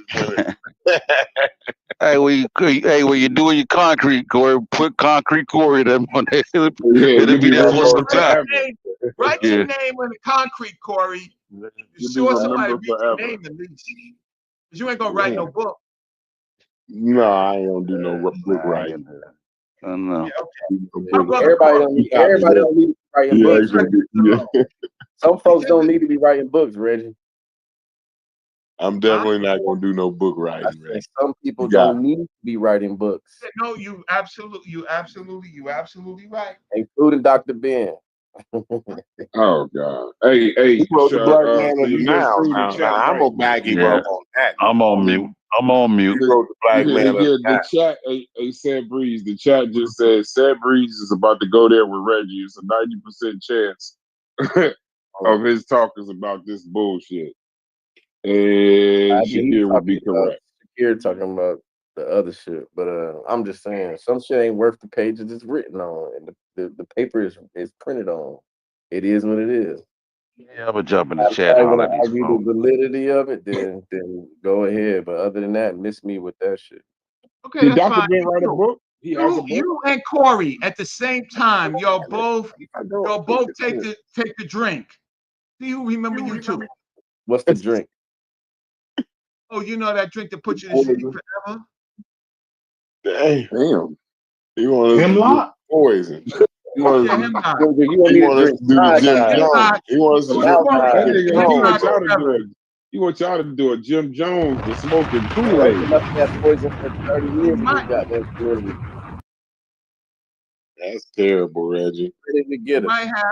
we might have a short vigil, and I mean really short. Short vigil, goddamn. Poison honorary fireman department individual. You know what I mean? I'm good. Brother Reggie, how do you feel when people speak on like Francis Cress Wilson, John Henry Clark, and Dr. Ben, and just those of the like? How do you feel when it isn't as favorable in 2025 versus maybe back in the day? Maybe the new generation, the reverence ain't as high. Do you take that as a personal thing or just a critique to their legacy? And if their legacy is strong, it should be able to stand up. Where you stand with that? If their legacy is strong, it should be able to stand up. I have criticisms on Dr. Frances Cress Wilson, right? Mm-hmm. And I would just say that she has no empirical data for many of her claims, and a lot of her claims, Nellie Fuller said it better and said it longer. So with Dr. Ben, I know for a fact when Dr. Ben was alive and Dr. Clark was alive, I would dare you to go into a room and stand up and say something about Dr. Ben's work, right? And I'm not going to say that you would get a beat down, but I would say that you would have to defend yourself in those days. And hey, good luck for you. You'll be all alone. You'll be all alone, right? So their work speaks for themselves, and that's the major point. All people is going to make errors. All people. Like the biggest lookership on YouTube is all of those people saying that the modern Egyptians look like the ancient North Africans. That's all of them. Guess what? They all got eggs on their face, right? Because they can't prove it. They can't prove it, and we've been listening to all of them for a damn near 4 years. Forget the ancient Egyptians. I'm talking about the North Africans. The North Africans, the modern North Africans look like the ancient North Africans. They have lied to you, so they're gonna have egg on their face. Who said that? Oh, almost everyone of the modern Egyptians look like the ancient Egyptians. Therefore, the modern North Africans look like their ancient counterparts. We've been saying that for the last 4 or 5 years with this Mediterranean BS and all of that. So you're saying that the Neurot study proved y'all right? The Neurot study did more than prove us right. It gave us a picture. It gave us a picture of what North Africans look like. Is crazy. Okay, so this brother sitting there telling us that the Neurot that the people was dark skinned, right, Reggie? That what you saying? No, it's more than dark skin. It's the fact of the matter is what we have a better picture of what the ancient North Africans look like, and they don't look like the modern ones. And it's simple. So we'll find the time, and we will find a time.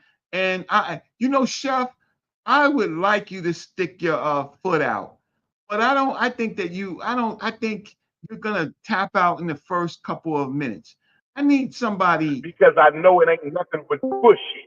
I'm tapping out now. Like the fact that you said that, the fact that the study came out and you are standing on it as something that goes to y'all credit, and it supports what y'all been saying the whole time. Is we haven't been saying that we didn't know.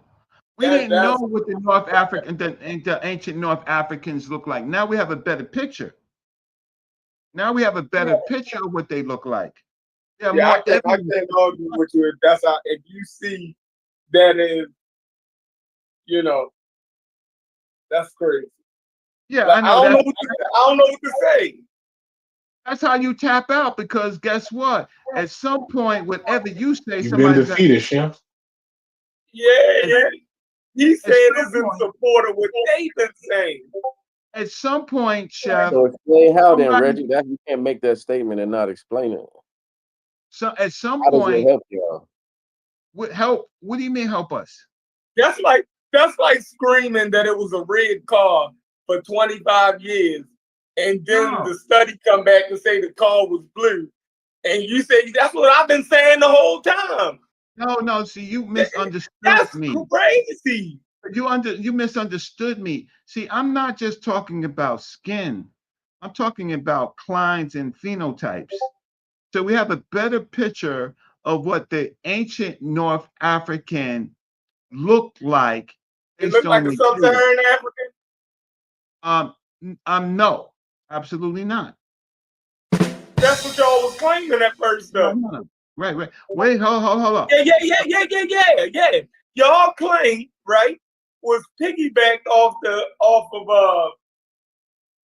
of Sheikh Anta Diop, who said that Egypt was a black African Negro population. It's similar to the rest of the black populations that you find below the Sahara. I think you could. That's what he said, and y'all all followed that. I think that you are confusing me with someone else. No, I'm not. See, I go to the museums. See, here's the thing: is I know about Nakata and Badarian's cultures. See, you're confusing me with someone else, right? Oh, now you were saying what the rest of them been saying, Reggie. No. If So you wasn't, you would have been fighting them. No. You Don't weren't saying was trash. don't have to fight them because those cultures admix with the Nubians. Don't have to fight them. Don't have to fight those people. But what I can do is begin to recap on some of my work on the Kata and the Badarian cultures. How did you change Mr. Daniel Egypt? What? Can you have another conversation? We talking about Charles Murray and the bell curve. I'm sorry. And whether African Americans are genetically less intelligent than white people by one standard. Why do you keep wording it like that though, Chef? That's how I know, like, you going off. That's how I perceive it. Nah, it's not. See, again, you have. Hold on. I read it, that's how I perceive it. Hold on. I got. Now you're telling me I can't. Chef don't understand what you're saying, Fetty. My bad. Hold on. You gotta explain it to Fetty, him. hold on. Wait, Fetty, before you start. So we gonna have this conversation. Once it get tense, you can't run, bro. Nah, bro. So you started. Here we go, bro. Listen, again, I didn't even know I was on the internet just now. I didn't know we was on YouTube. You don't gotta be. You can leave out. You don't have to be. I'm just saying. Just don't. Okay. That's what I'm saying. Yeah, because I don't feel like doing this every time. Every time the conversation start, he get upset and he leave. I just don't want that to be the narrative because that's a bad narrative for him. Just if you gonna stand on your square with your argument, just stand on your square, bro. Retarded, bro. Like niggas just be acting wild. Bro. I did a whole. All right, I'm not. Go ahead and state your point, or don't say or don't speak on it. Bro, I don't give a fuck. Niggas want to say, oh, niggas saying they genetically. I asked Reggie about Charles Murray and not you. Shit, dumb. Yeah, he wasn't as even. soon as I said it, you came back in. So you're interjecting yourself into it. I didn't do that to you. I asked Reggie about Charles Murray. I didn't ask Reggie about Fetty. Did anybody hear me say Fetty? I said, Reggie, what do you think about Charles Murray? Not what do you think about Fetty? If you're Charles Murray, just let me know. Come on. If it's really Charles Murray, just turn the camera on and I can understand I just don't want the narrative of like people be painting him like he crazy and all of that. He ain't crazy. It's just he got a low tolerance for this conversation. But if you're gonna have it and offer your information, Just stay here and stick to it through all the shit and all of that. But don't say nothing about it, Freddie. I don't want in there because he ain't crazy. I just sent what he actually said in the Discord chat, bro. Like, okay, that's again, cool. That's cool. When That's cool. But when I let him and send Reggie y'all talk about it. experts of people who say, even again, bro, like again, bro, there's a sentiment that is clear that even experts say. They say people who feel, and I get it, bro. Like this information is not really. It's something you have to look at in a mature manner. But it has been proven without a shadow of a doubt, most people who look at, the headlines of something and say, oh, he thinks black people are genetically inferior. I'm literally showing you what he's saying in the book. And most you said what? I'm about to prove it. No, I'm saying, okay. So for one, if you don't understand what he was saying in his other chapters to talk about the overall importance of this issue outside of race, again, that group differences thing was literally a small chapter in chapter 13. Page 295, turn to it.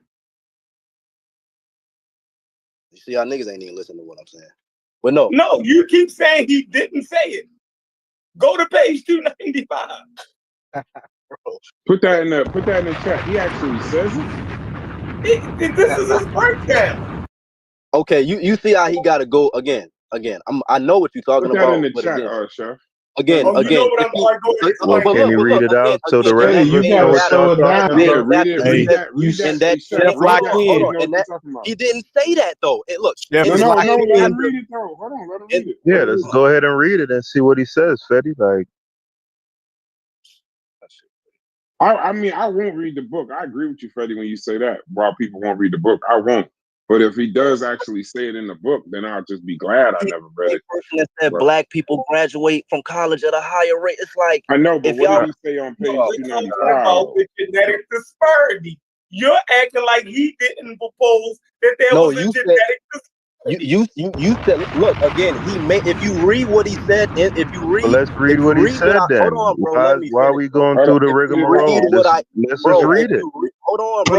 Pull it up. Bro, can I say something for 10 seconds, bro? If you read what I just said, he made a case. Again, bro, you see, you trying to run past this. In the paragraph that I sent, that was the summary. He made a case talking about environment and genes. And he said at the end of this, if you lean one way or the other, we did not do a good job presenting both. And their conclusion was you cannot make a definite percentage of both, but it looks as if there's an interplay between nature and nurture. That's why. So the shit you bringing up, again, you're not you trying to fool the people instead of trying to bring together their overall point. They made an environmental argument as well. They made the summary? Let me read. Hey, Freddie, stay right there. Read this. So it says what page 295 actually says as a summary. The author lays out three possibilities for the black-white IQ gap. One, it is entirely environmental. Two, it is partly genetic, partly environmental. Or three, it's entirely genetic. The book then goes on to say that they lean towards option two, partly genetic, partly environmental, without providing strong genetic evidence. They also claim that even if IQ gaps are partially genetic, public policy should still treat individuals equally. Is that wrong? Fatty. The summary judgment, yes, page 295 opens the door to the idea of inherited racial IQ differences. It doesn't flat out declare black genetic inferiority, but it walks the line and uses the language of plausible deniability while also saying they should treat everybody equally. The authors tried to frame it as neutral scientific curiosity, but the critics and scholars say it reinforces white supremacist logic without conclusive data. Hey, Brass, can we actually read 295? Would anybody be interested in? Can we read the summary first? Can we go in the Discord chat, scroll up, and look at the summary of for what it says? That's the summary of what they're saying. What are their actual words? Chat. You posted it? Go to the voice chat joint and go to rethinking ethnic differences. That is his overall premise. So you bringing up a 295 instead of reading at least the book is structured in a way to where every Is this chapter what you put in here? book, Is this what you put in here to read tell that me? book, bro. Sorry to just tell read you. the overall Hold summary. on, Haskell. Fetty, is this what you put in here to rethinking ethnic differences? Yes. Is that page 295? No. Okay. Can you put 295 in here? I'm gonna read this. No, I'm gonna read this, but can you put in 295? At least the part of that. All right. So, rethinking ethnic differences. If the reader is now convinced that either the genetic or environmental explanation has won out to the exclusion of the other, we have not done a sufficiently good job of presenting one side or the other. It seems highly likely. You shouldn't have put this in red. This should look crazy. I didn't put it in red. I didn't do it. Okay. It seems highly likely to us that both genes and the environment have something to do with racial differences. What might the mix be? We are resolutely agnostic on that issue. As far as we can determine, the evidence does not yet justify an estimate. We are not so naive to think that making such statements will do much good. People find it next to impossible to treat ethnic differences, and that's where it ends. But I want to see that 295. So what do you how does that come back 295, Fetty? It's like instead of cherry picking this shit, niggas won't just hear the whole. No, I'm saying explain that part. I'm saying explain that part. I think Fetty's looking for look, Chef made the claim. Where he at? I want him to prove that he said black people are genetically inferior. No. If this ain't gonna be clean.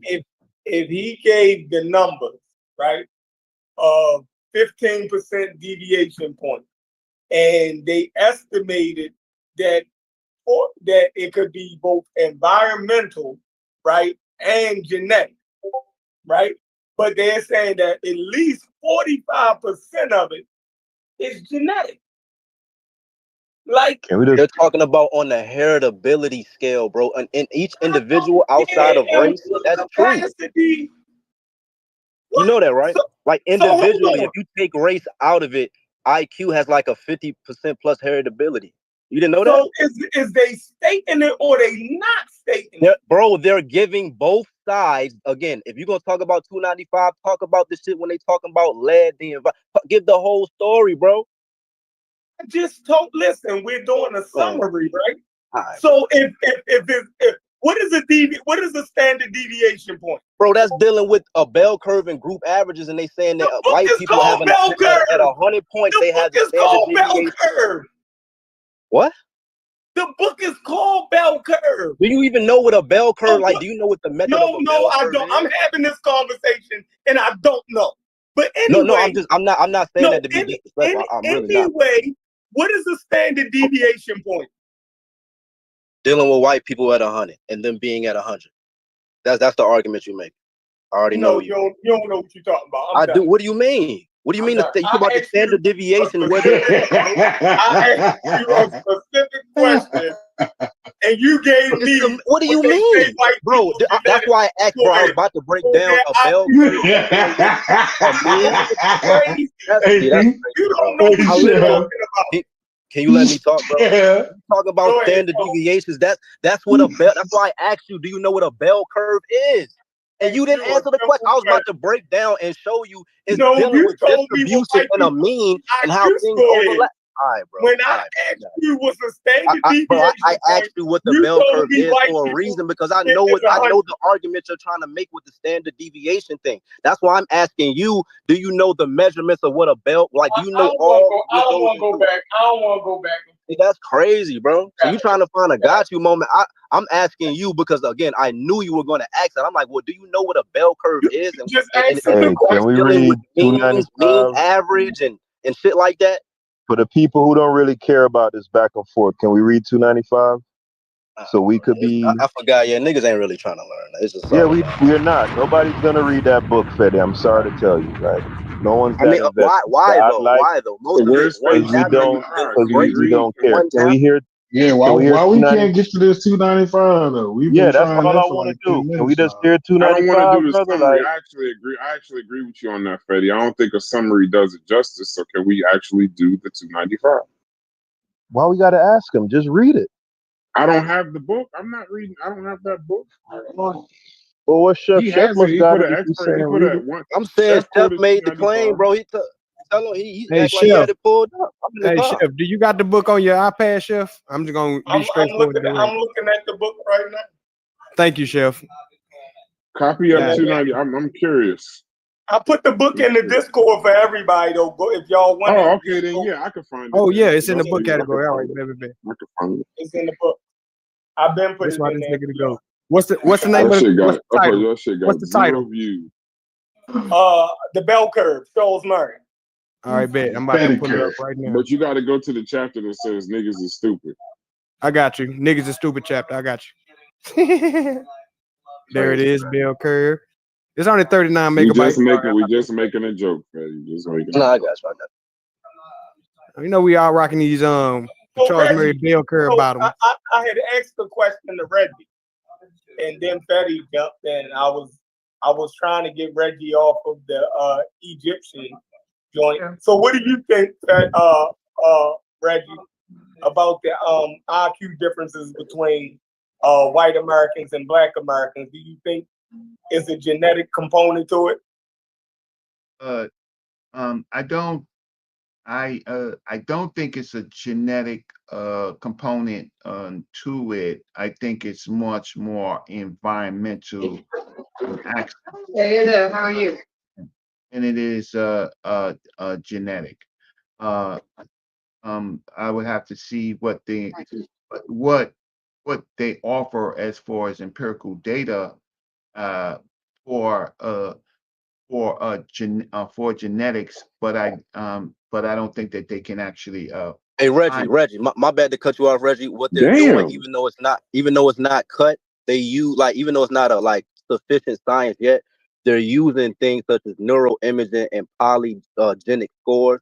And they came out with a paper I think last year, and they traced the IQ of ancient Rome, and they found that in certain periods of ancient Rome, when certain immigrants came in and they can detect polygenic scores, they were able to trace IQ throughout a whole era in civilization, and how they could trace it to modern European population. So it's still fringe because most of the data set is dealing with mostly European, I guess, DNA and shit like that. So they are using polygenic scores, but it's just not definite. It's still fringe for real. But okay, so hey, I got 295 pulled up. If y'all click the share screen, y'all.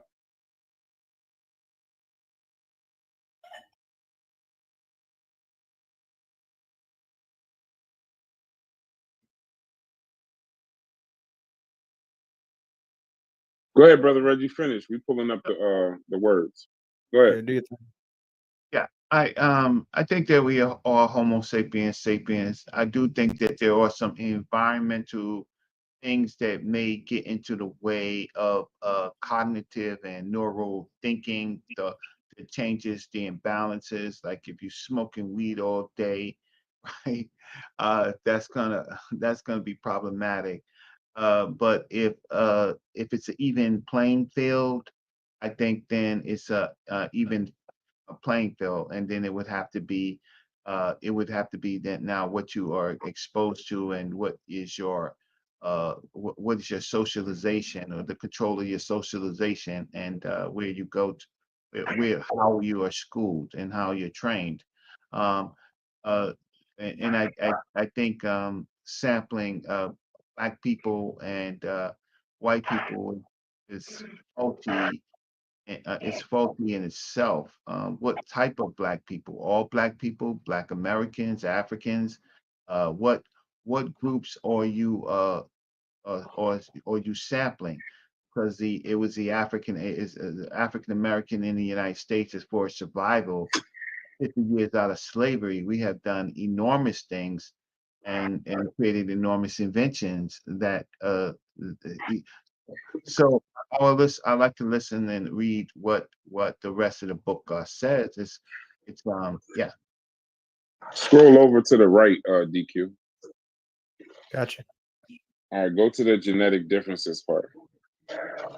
Genetic differences. It's 295. It's on 295. You just got to scroll up a little bit. I got you 295 right here. Genetic IQ and race. Okay, make it. I can't see the whole sentence. It's like half. Okay, all right, we good. All right, genetics, IQ, and race.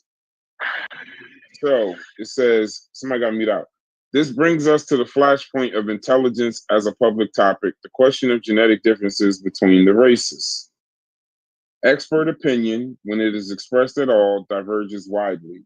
In the 1980s, Mark Snyderman and Stanley Rothman, a psychologist and a political scientist, respectively, sent a questionnaire to a broad sample of 1,020 scholars, mostly academicians or whatever, whose specialties give them reason to be knowledgeable about IQ.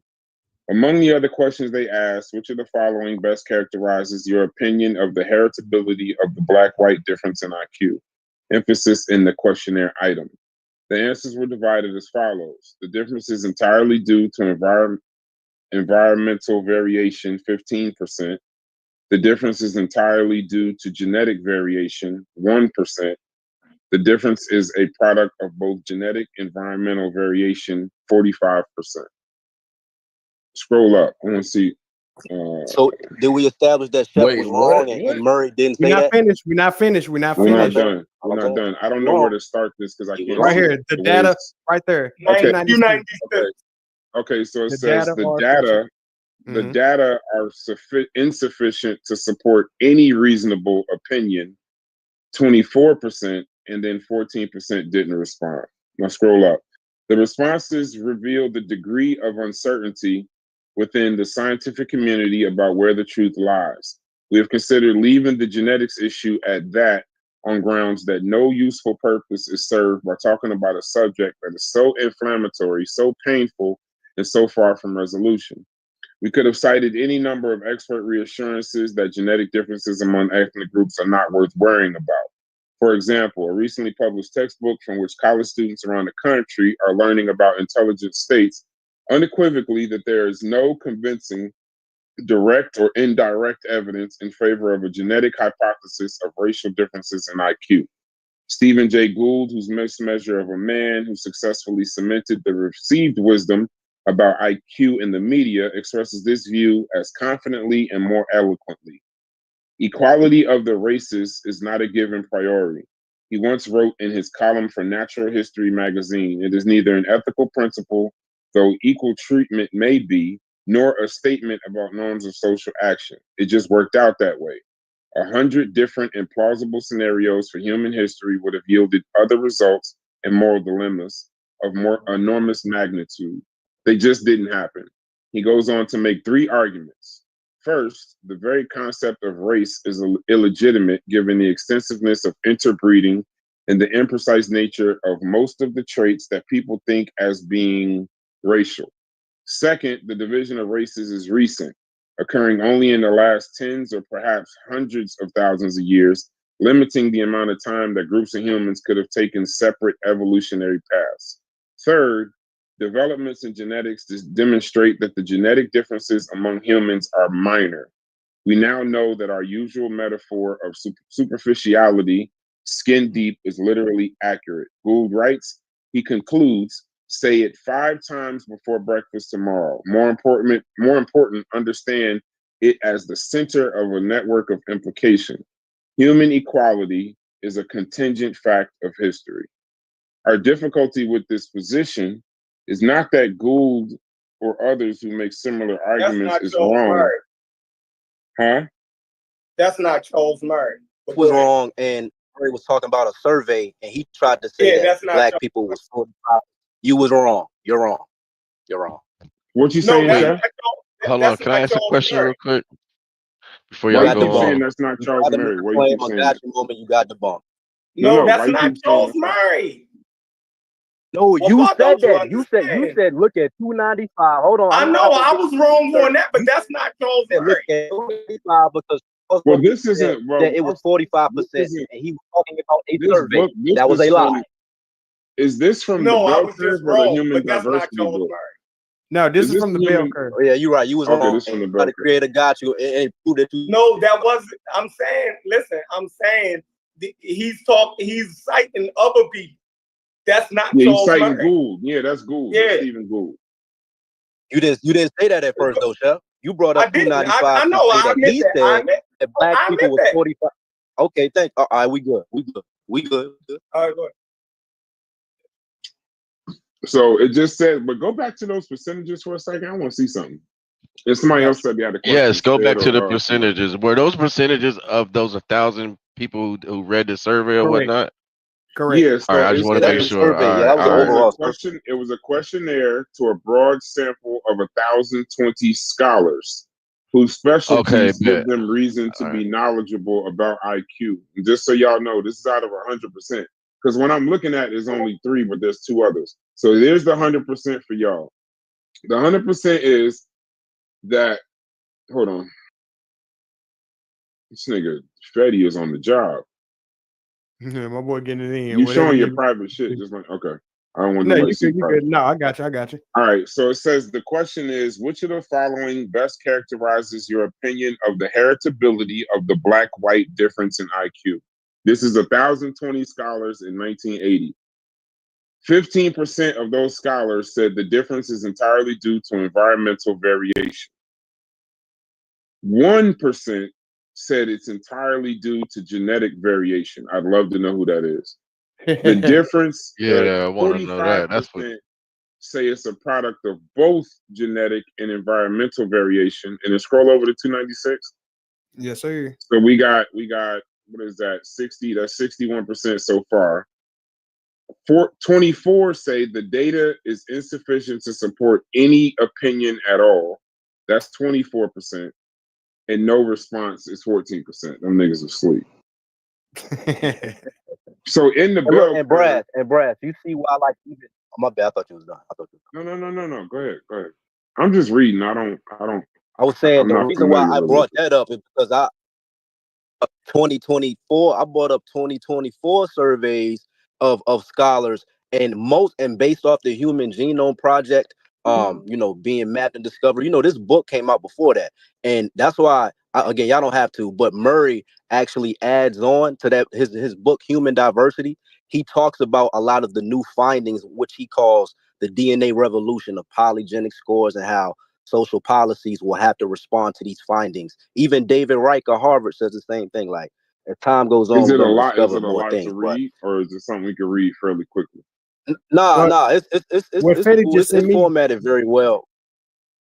Okay. No, I'm saying whatever you just sent DQ is what I'm saying. Yeah, it's 1 minute. I'm getting ready to play right now. Oh no, that's a 1 minute clip. It's a 1 minute clip. Oh, it's a clip. Okay, yeah. Just play the clip then. I got you. I like how those academics in 1980 said it was only a 1% chance that it was genetic variation. I wish they put a name to that person though, so they could stay away from humans. Yeah. I feel you on that. All right. I just shared a new screen. Hold on, brother Reggie. Go ahead. Say what you guys say. They're probably already dead. That is yeah. Reggie. And forgot. And so it's in what Dr. Clark says, ash cans of history. So so you can expect that from a colonial from anybody who inherited the colonial experience, right? Right. Okay. Right. That's a tough statement to say. Any academic scholar with knowledge of the subject to say that it's all genetics. That's wild. But play the clip. I want to see that. I got you. I'm playing it right now. Here we go. Turn it up.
Okay, that was Now the only reason I wanted to send that is because again, it proves that small paragraph based off politics and propaganda. Most people who didn't read it, after reading that small paragraph that I showed that was highlighted, people said, "Oh, he thinks he's genetically inferior." So when he used to go to like Harvard to present his books, people would throw shit at him. And the co-author died. I think Bernstein, he died, so he really didn't receive a lot of the same flack.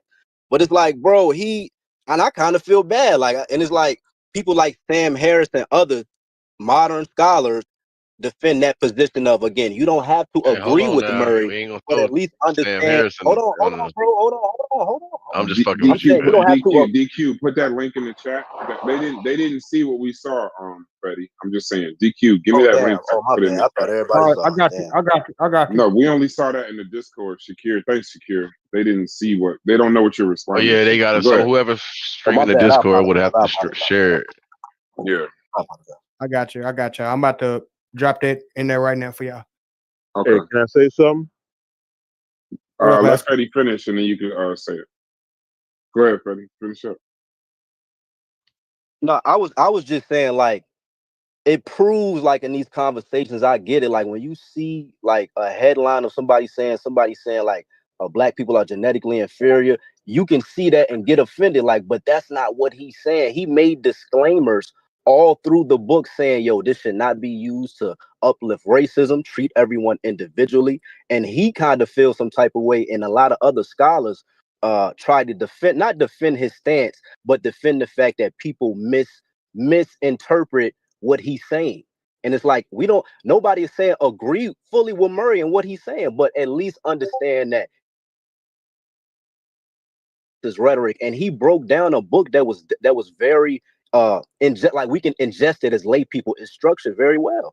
That's why I encourage people to watch that interview with Dr. Andy talking about the bell curve, and he gives it 100. Like, I appreciate a expert willing to keep it 100 and give that information on a non-biased perspective to an all-black panel. Like, I can respect that, and that shows that there are people who read this information and don't get emotional. We really trying to find solutions to shit, Who and is if we that? Who turn is the this blind Dr. eye, Andy? You talking about the white dude on the serial killer? That guy, that interview? yeah, Okay. it was a good interview, bro. Like, he So what did gave he a say? great Can you be clear? presentation. Because you say that a lot. What did he say that you agree with? I say what a lot. Like, what did he say? No, we You express, say if you was to watch. hold on, wait. You say what Dr. Andy said on the PK show. What did he say that supports what you're saying? What did he say specifically? Damn near everything. He said first off, that perception that people have before reading the book, he even had those same things when he actually read the book. He left and said it's very informative, and it helped open his eyes to see the real societal problem. Take race out of it. There's a cognitive underclass, and take race out of it. There's just people. And he talked about, like, how, like, really we shouldn't turn a blind eye. Remember what I said in the show I did? Do we turn a blind eye, or do we look at this problem and attack it head on? And he has the idea that we need to use some form of integrity and not run screaming the room, right? When we talk about these topics, instead, let's deal with it in a mature manner and look at it for what it is, because the book is very informative, and it's not promoting racism. It's not promoting a lot of the things you may see on a headline from, and I hate to bring politics into it, but most of the people, like Dr. Andy said, are liberals, extreme liberals, who say, yo, he said that black people are genetically inferior, and lay people, if they don't know the landscape of the arguments that's taking place, they're going to run with a rhetoric that's rooted in a lot of political propaganda versus actually reading it for yourself and gaining your, oh shit, God. Hey, hold on. I wanted to say something. Finish up, and then let's keep it somewhat. No, I'm done. Okay, go ahead, Haskell or Chef or whoever was talking. Yeah, so I was going to say, judging by that paragraph out the book, that excerpt, it leaves the door open that, to some degree at least, doesn't put a number on it, that genetics does explain to some degree the gap in the IQ scores between black and white. So that is drawing a link between race and IQ, unless they're Listen, saying Charles. 0%. Unless they're saying Listen, that hold on, go ahead. I'm not done. Unless they're saying that 0% is a possibility, right? Because they say they're agnostic, they're not putting a number on it. So I guess you could have that. I guess that's why that summary used the plausible deniability thing, right? Because if you're agnostic, then it could be 0%, anywhere between 0 and 100%. I'm gonna say that paragraph says that at least to some degree, race has something to do with intelligence. With that said, um, Charles Murray is disingenuous when he says that um, the only reason why anybody has him as a racist is strictly because of that paragraph. No, it's not. It has also to do with the relationships and with the organizations that he has aligned himself with, including one organization that promotes eugenics. So when those people are like stoning him at the colleges and all that, it's not just solely based on that paragraph in the book. So, and I agree with Haskell. So check it out. So if in chapter 13, they lay out a case for the genetic possibility of the difference, right? They were saying that they can't rule that out.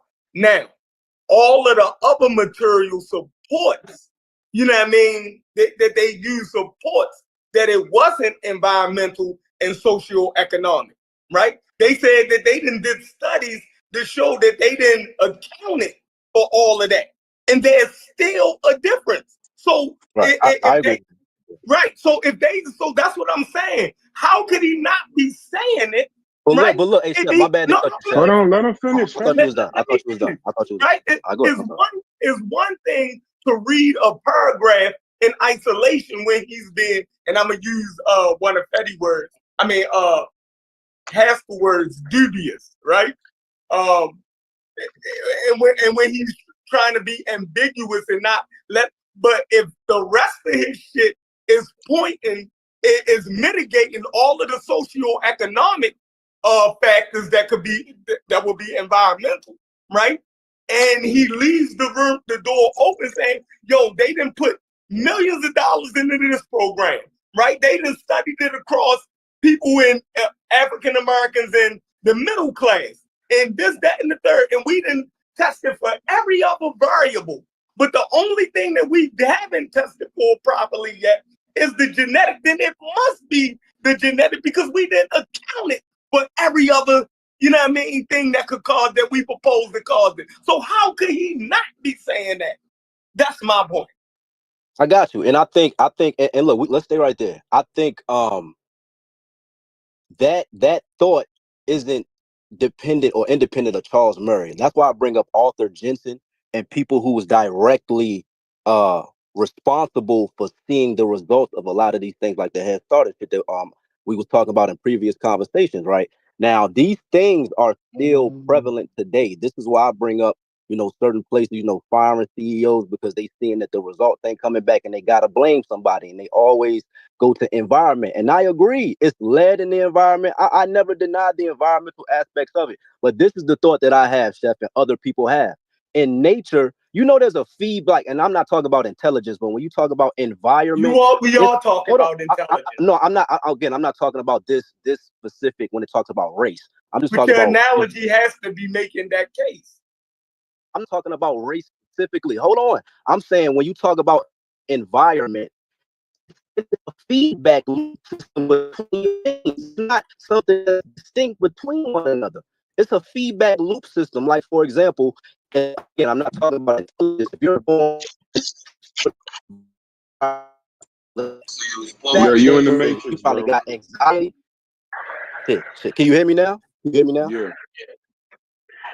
I'm saying when you talk about environment, it is a feedback loop system between your environment and your genes. So even though it may not be a direct gene or an account of genes that you all add up that accounts for intelligence, they're saying, some scholars, okay, if you're in a low poverty stricken environment with a lot of crime and that child is seeing that, that environment is telling you that it's interacting with your genes based off the fact, again, they're fine medical diagnoses of PTSD and certain things dealing with the brain and stuff like that new science is bringing forward. That's why I also want to bring up epigenetics.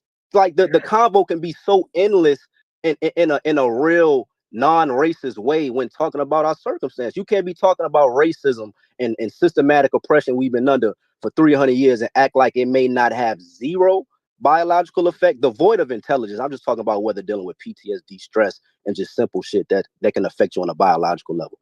And even epigenetics. The reason why I say it can be changed is because when you're dealing with epigenetics and certain markers, it's just on your genome. It's not changing your genome. It's just something that's on your shit.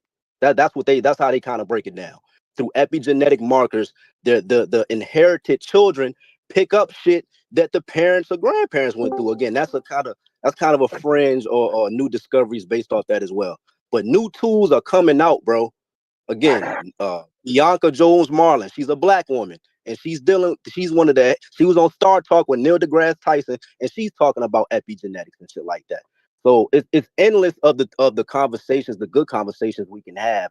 Again, that doesn't have to be rooted in racism. You know what I mean? We can just have a real conversation. That's all I'm saying.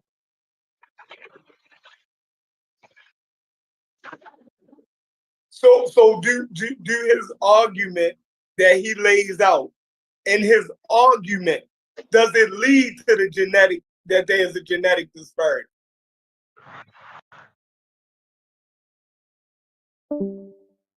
Fetty?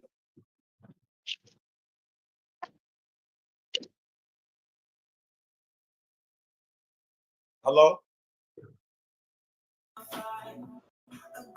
Yeah, I'm here. No, where Fetty Nah, at? he lost connection. He lost connection. He He got passed him, it back man. in. You hear me? There we That go. was We hear good. you Where now, you Fetty. getting that No, we from? ain't hear you. We didn't hear you. Damn, y'all ain't hear nothing I said. But Yeah. No, we heard No, we we heard heard we the heard we heard all I that, asked but he you asked you a a question. what you say? I said that in his case that he lays out, right?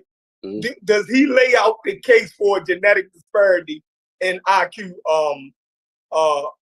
performance? Yes, but not independently. I agree, because again, in his book Human Diversity, and the when the bell curve came out, the human genome wasn't mapped. So what Charles Murray did, said, you know what, I'm going to take the non-biased approach, right, and incorporate things via after the genome has been mapped. So that's when he goes into the book Human Diversity. Again, he doesn't just talk about race. He talks about the reality of differences between genders, genetics, social, all of that shit. It's not just race. But his new So he argument, can be racist and sexist. his argument does incorporate genetics, but it's more so dealing with biogeographic ancestry, not race. Like in his new book dealing with That's genetics. race, bro. No. Hold on. I got you. Bio In the what? book, Ancestry. hold on. In the book, me and Sousa had a lot of these combos. In the book, he makes the distinction that scholars say that they want to do away with race, but as a result of evidence things through 23andMe, there's a certain consistence of or consensus dealing with ancestry, Africa, Asia, and shit like that. And they're saying that cluster closely with races, but they're distinct. You can't use race. He's saying ancestral Why population. can't you use race? Hold on. Because that's not fact. Hold on, Chef, hold on. He's saying ancestral. The same argument he's making is the same argument that Richard Dawkins would make. Their concept of race is a little different from ours. It's not dealing with skin tone.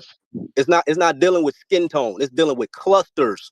People, ancestral populations that cluster with one another. And as a result of, evolution over time and bottlenecks and shit like that, adjusting to different environments, he's saying that through polygenetic scores and target allele frequencies, and this is what Richard Heyer, neuroscientist, he says the same thing.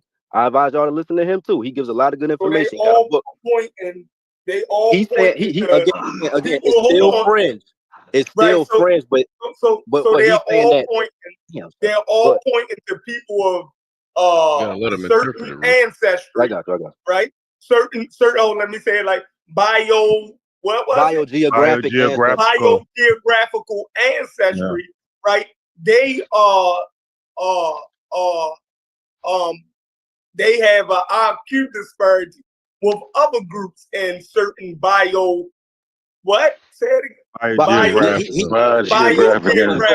We that, just but say he doesn't make ancestral that. population. Yeah, It's just a placeholder. Right. That's what it is. He doesn't make that It's just argument more of a better independently, though. placeholder for race, because race can be problematic. So they say ancestral population. You know what I mean? Is sub-Saharan Africa one of the categories?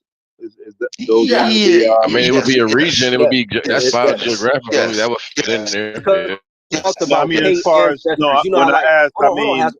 You know, like no, on real quick, 23andMe, they have this thing Ngozi, called K because I was, ancestries. Oh, my bad. hold on. What I was saying Go ahead. was, I wanted to know the nomenclature. So it's saying by geographical ancestry. Can we get some examples of some of the nomenclature insofar as how they divvy up these You areas? already know He it's said it. He said it. I got Asia. He said it. Saharan, Africa. Saharan is one of them. Yeah, just I like when think we we're take saying it would Okay, classify. them niggas. Right. Just so everybody knows. Yeah. Yeah, them niggas, basically. not really Yeah. though, not really, because again he No, goes. them niggas. Them niggas they I'm talk telling about. you what Yeah. he said in the book, bro. I In don't the, give a in the fuck what he newest book, said. Human I don't Diversity. give a fuck what he said. I'm letting everybody know. They say sub-Saharan. They talking about niggas. Y'all can go ahead. But he's not in the book. Not really. He talks about culture. So those people who You would can have read it if you want. commonly been called Negro or Black is the ones that have a standard IQ He's difference not. below. Oh my. No. Now go ahead. I know when somebody There's no way re-rocks that I can goat, say man. it This sound that's like a gonna make re-rock you goat. This comfortable sound like because eugenics I'm re-rock. saying it. But again, he's all trying to say it in a way that you know what I mean, that y'all can gonna grab still onto, This is right? re-rock goat, because bro. you I know know what it's I I still got leading you. Again, to the that's why I same just shit. encourage you to read. But you making assumptions instead of just reading. I'm not making an assumption. No, but you haven't read. But have you read the book? Yes, I read the book. You read Human Diversity? No, I got that. I read a little bit of it. That's what I'm talking No, about. I'm talking about bell curve. No. Again, if you listen to what I was saying, I said he's using a book that he just came out with a couple years ago called Human Diversity, where he adds on by being non-biased and incorporating data after the human genome has been mapped. That's why I made that clear distinction. But that human genome he refined it still one lays day. over top of what we call race. Say It's that again? still the basic framework, isn't it? Yeah. I'm about to say, yeah, it don't sound We like don't got it you know don't what, sound Fetty, like we just it's gotta like be But he's honest moving, about, bro. like we He's don't have moving. to He's yeah, trying to Fetty, you can be present honest with information us, in bro. a I hold don't on. have to. I don't have Listen, no Fetty, can we agree that he's moving away from race, right? That nomenclature using the word race and replacing it with ancestral population, but you're still really attacking the same thing, right? So Dawkins' But quote it's is not. But that. again, it's not. So He made let it me just established. It's let not me just just say him this. though. So Dawkins says, right? The quote you're talking about with Dawkins is that Dawkins says that there's some biological reality to race. That's Dawkins, right? Dawkins That's a does say quote. that. That's the quote. Dawkins does say that. I've heard him say it. I don't agree with him, I but agree. Huh? That's the quote, I right? said I agree with Chef though when he first said it. I agreed with Chef. That's all he's He's trying not to. making the correlation to race. Well, that's all he's trying to hammer out so you can move But forward. look, all I Once you said agree, was y'all can he's move not forward. making. I got you. I've been trying to move forward for the longest. I said I agree that your phone breaking up. he's not making You need to get on the Wi-Fi, my boy. genetics. Yeah, he's in somewhere with terrible service. He just upset like Chef. I don't think trying Fetty to got it ironed out himself. He can. Yeah, he's trying to. Chef. Yeah, Chef is just trying to get the wording right so y'all can move forward in the conversation. But you keep, you know what I'm saying? But y'all agree. If you just tell him, yeah, I agree. So we can go to the next. Yeah, for sure. I was trying to move forward and say, if you don't read the book, you would think that he's making an independent argument by talking about biogeographic ancestry as the 100% component of IQ. And I'm telling Chef, read the full piece of him talk. He's acknowledging lead in the environment, bro. He's acknowledging environmental factors. He's not making a 100% genetic argument. No, that wasn't Chef question though. He's saying is biogeographical regions. I agree that he's making the correlation. Right, it's a proxy. It's a proxy for race. Right. And I'm telling you, scholars are Just say doing that in yeah. 2025. Like they don't got a problem with that, Fetty. They just want you to say yeah, so we can just move forward. Like you know what I I'm saying? said Like yes at first, bro. Like I don't know if y'all heard me, but when he first asked the question, I said yes, I agree with you. But I was just making a did you nuance get that of interpretation, Haskell? Because it seemed like see they're no. taking it as Again, you're fighting it. That's why they're going back and forth. And no, I no, feel I'm like not you're fighting it. I'm saying me saying that, right? Don't He's run. adding a Hold, qualifier. hold on, He's hold on. adding a I'm saying, qualifier. hold I on, mean, bro. I don't have Hold a on. huge problem with Hold him on, bro. adding a I'm qualifier. saying don't run with it. I'm just saying be careful and don't run with the notion that he's making a biogeographic ancestral argument as the 100% reason for IQ differences devoid of any environmental factors. Does that make sense? I We was just got trying to we make got sure. that yeah. I part. mean, That because you part is couldn't. clear. It would be insane to do anything. That's Yeah, all I that'd was We be got saying. that That's part. all I was Hey, saying, bro. that'd Freddie, be insane. hey, Freddie, you know how insane that would be? It would be like That's insane. comparing it would no. It would be like comparing the Bible to Charlotte's Web. And fuck whoever said that, motherfucker.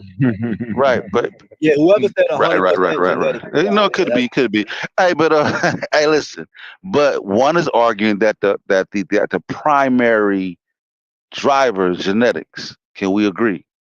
I don't think so. I think he's just emphasizing because you know the argument of You don't think that's environment. what Higher is saying? He ruled No, out no, no. Hold environment on. in his study. Yeah, I agree. Hold on. I'm making a nuance. I think they're overemphasizing the age that we're in because we know the arguments dealing with environment has been prevalent for decades. So of course, Richard Heyer, he says yes, lead and other environmental factors that we've known for decades does take into account the IQ difference. But they're saying the times that we're in now, But dealing with social policy and new findings and the risk of old racist rhetoric, which I agree with, the eugenics, the Hitlers, and all of that.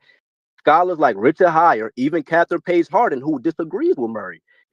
Catherine Page Hardin is saying we should not apply genome blindness, bro. We have to be Hey, responsible and Eddie, look. can I ask a question when you're done talking? Go ahead, bro. You go ahead.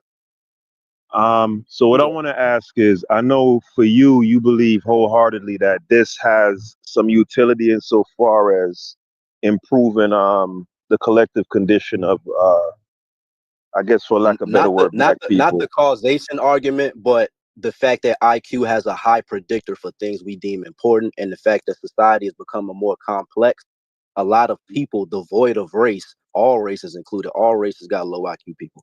There's a cognitive Yeah, underclass no, but devoid.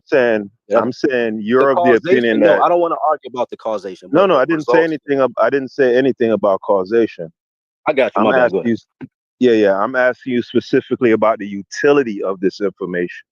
From what I've gathered from you, hearing you speak about it so much, you believe that there's utility in it that will be helpful or useful for our people, right or Yeah, for wrong? sure. For sure. Right, Absolutely. Yeah. right. Hmm. And so let me ask you this: you believe it would be policy, of course, coming out of this, right? If you were to apply it to society to actually change our condition, there would be policy naturally flowing out of that, right? You would agree? Yeah. Yeah. Yeah. I agree. All right. Now, this is the ultimate question. From everything that you know about polygenetic scores and all the rest of it, right?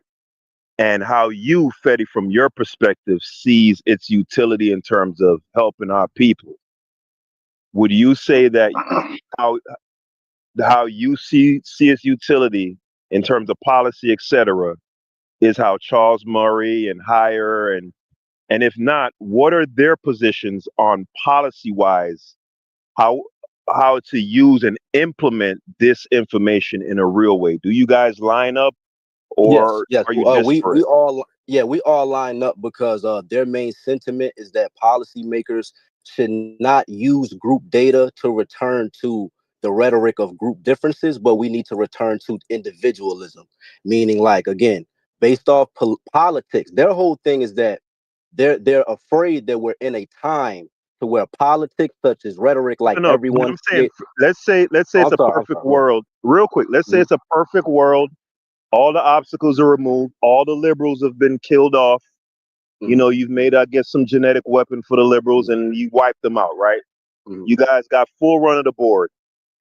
What are the policies that Charles Murray is saying? Let's implement those. And what are the policies that Fetty is saying? Let's implement those and get this thing together. Let's get this world right. Yeah, so let me set the landscape. There are people who disagree with Murray that agrees with this overall premise. So let me lay the landmark. Again, Catherine Page Hardin, Charles Murray, other geneticists, a lot of geneticists preach the idea that there's variance in human population. So if you just walk down the street, you don't realize that people vary based off intelligence. And again, society now isn't taking into account biological differences at all. The void of race, again, take race out of it. The bigger message in that bill. Cool. We got all that. I want to get to the policy. I'm saying again, the policies, right, go to we want to create a equal society for everyone, devoid of intelligence, people who, who are smarter than others. Don't we all agree to that? No, devoid of no matter what your IQ is, you should have a good quality of life and you should have avenues that can maximize And your potential. what are the things that they're looking to implement that would bring about that reality? What are they? Okay, so things such as again giving certain tests to children at an early age. Again, it doesn't have to do with race. They're saying if you administer certain tests like we're taking the race thing off the board. We've already agreed I got to that. okay, Don't worry so, about we that just part. giving okay. So for example, Like he wants to take away the Head Start program, right, and then replace it with hold what? on. So That's what he's asking. That's what he's asking. Yeah, that's one of the things. But type of thing? Yeah, that's one. Yeah, give me real world policies. Okay, policies. Okay, giving say a child, right, being given, like a lot of these conversations dealing with the funding of schools. What they want to say, right, with the funding, they want to allocate genetic tests to children, right, and with that, they can predict. Again, these things have a high predictive power at an early age, and things like the Wilson effect, showing how genetics and environment. Hold on, bro. I'm trying to break it down for you, bro. Hold on. No, I'm saying I'm not looking for the breakdown because I'm okay, cool. I'm trying to give you the understanding of why these policies matter. But again, I'm just saying pretend like we're accepting the policies. Let me give a quick. We already agreed. Yeah, we're sold. Let me give a quick hypothetical. Let me give a quick hypothetical. Let's go. They want to create programs, right? And things to implement on that child at an early age. So, for example, such as if that child takes a polygenic score and they have a certain metric or index that can predict their success in math, science, or their educational attainment overall, it will be very beneficial if you step in front of that and create avenues and programs to directly void that, tend to that child. It's like medicine. We're moving on to a time where they want medicine to be individually based. You know what I'm saying? So they're looking at it like you can use this tool, right? Because again, IQ is a high predictive power for shit that we deem important. If you can find a metric at an early age in a child, that can change their whole trajectory. Okay, so that's one example. So in terms of like academically, where you kind of steer a child or where his strengths are. Okay, I got that. Anything else? Yeah, we do that now, like AP math. No, don't do that, Sosa. Don't do that. That sounds great to me. I'm with that. Anything else? And also the fact that Richard Heyer, I don't want to mess up what he said. I think he said based off new evidence, we found that only 10% dealing with improving of schools, teachers, and stuff like that. That only takes into account 10% of the overall variance of that child's IQ. Meaning Richard Heyer says what that child brings into school is a major component of how that child will fare out, and that is based off genetics. Because again, individually, take race out of it. Individually, on an individual level, IQ and genetics, the correlation is at least 50%. Great. And how would that look policy wise? What is he looking to implement or remove? Does he want to remove? He's saying he doesn't want a Gattaca. What's that movie? Gattaca or whatever that shit called, based off. He's not saying he doesn't want a society like that. Doesn't want a society based off intelligence hierarchy and using genetic data to uphold these racist rhetoric. No, he's not saying that. What they're saying is, what do they want? What do they want? Are they what they want what equality. programs do they? They want Sure, but no. Bro, again, Fetty, I don't know if I'm social not asking these policies, questions well enough. especially when you He talk don't know how about to black explain it people, well. haven't been working. These He social get that. Yeah, policies we're haven't accepting been that, He, Fetty. working. Fetty, yeah, we already Fetty, we're not accepted fighting you all on that. that. We on your side. We on your side now. We want Yeah, to tell us, know Okay, I got lead you. us. what Where you are we trying to going? do. Tell us what to do. Yeah. Like, Yeah, what we trying to do. I mean, I told Like you, I like told you the, like I the told kids, you right? how The it kids will that are not. impact children. How about this? The kids that are not performing well. What are they going to do to either get them How up about to this? speed, or what But happens with look, that? how about What this? happens with them? But look, how about this though? Just answer Don't that. listen Just to me. answer that. Hold on. There's a video again I sent 20 times of Catherine Page Harden. The title of the video says, "How should we act upon this dealing with social policies?"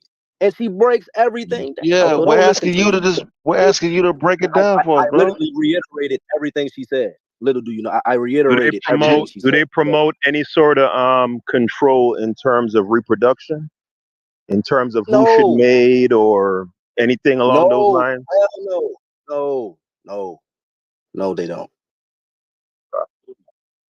But even though they may not, And even though they may not, the fact is that this is where the culture conversation comes in, right? And if you don't take the genetic argument, because again, there's plenty of scholars who don't talk about the genetics part, like Thomas Owell. He's actually against the whole genetic theory at all. He goes straight to culture and how if you change a culture, that could be a step in the right direction based off certain rhetorics in the culture and how education could be more heralded among certain groups. And it is a cultural element to that as well. So it's different arguments, you know what I'm saying? Like based off how you want to attack it. But it does come to a level of accountability of saying like, yeah, environment is important. But again, we know environment on an individual level interplays with your genes, my nigga. So again, the importance that I'm talking about regarding social policies, just look up what Catherine Page Harden, Richard Heyer, look up these people. I don't want to make it seem like I'm not an expert in this shit. I'm just telling you, listen to them and look up and see what they say. No, we all agree on the environmental part, right? So it's kind of messed up that you always harken back onto that when our difference where the argument comes into play is with your acceptance of the genetic part, right? And Charles Murray's and them argument for the genetic part. We already acknowledge that environment and culture plays a part, right? No, none of us on here is disagreeing with that. We're disagreeing or having pushback on the genetic part, Betty. So again, nothing so is don't 100% pander to though. us with the I'm not pandering. I'm not pandering. with the environmental part, nobody. right? Believe that. I ain't pandering nobody. Bro, I did a show talking about lead. I did a show talking about the importance of lead in there. I talked about if environmental Charles factors, but y'all the Murray ones didn't, that. if Oh his my God! Why are you argument, still talking about no, Murray? if his argument, because that's what the conversation was about. Like, But you, I'm I'm glad a pit you bull. admitted you was wrong. Yeah, I was wrong on that part of the book. But my whole point was that Murray makes the argument for fucking the genetic part. And you admitted that yes, you're right. So, but he's not where we making at? again. You see how you just did it? You see how you just did it though? Let me You see how you just did it? I wanted to get prevent you from doing that. He's not simplifying by saying, yo, he's making a genetic argument. Yes, he is, but he's also I'm saying he's not making a 100%. Okay. Do you realize again? Hold on, Chef. Hold on, Chef. Take Charles Murray out of it. I can show you papers again, y'all ain't gonna read it. I'm on Charles Murray. Hold on. Just one Take second, Murray out, we bro. gonna Hold on. talk Take about Murray out of it, bro. There are scholars that saying, about. hold on, bro. There are scholars. I can show you quotes from scholars from Cambridge saying people who think it's a 100% environmental factor for IQ differences amongst groups. That is not. That's kind of fringe. But the actual detection of percentages, you just can't give a percentage. But the data that they're finding that's being replicated, that's dealing with target allele frequencies and all of that shit, they're finding data, even though it's fringe and more samples has to be so you quoting fringe shit. It's not. See, again, you didn't hit, bro. Just listen to what Richard Heyer says, bro. In the quote, I sent the quote from Richard Heyer in his book Neuroscience of Intelligence. He literally says if you're at a certain age, this new information may take time for you to grasp. He says that in the first chapter of the book Neuroscience of Intelligence. And I've been sending all these quotes. I've been sending all these quotes from these books. How old is I ain't he? read none of it. White people always thought that there was a biological difference between us and them motherfucking when it came to fucking intelligence. So, but look though, but it's important for you not to saying that, like, what? Don't attach, bro. Don't attach past racist rhetoric to new conversations, bro. Years. But bro, it's not based off the same premise and methodology, bro. You Hold on, repackaging it, right? So is all eugenics bad? Is all eugenics bad, Chef?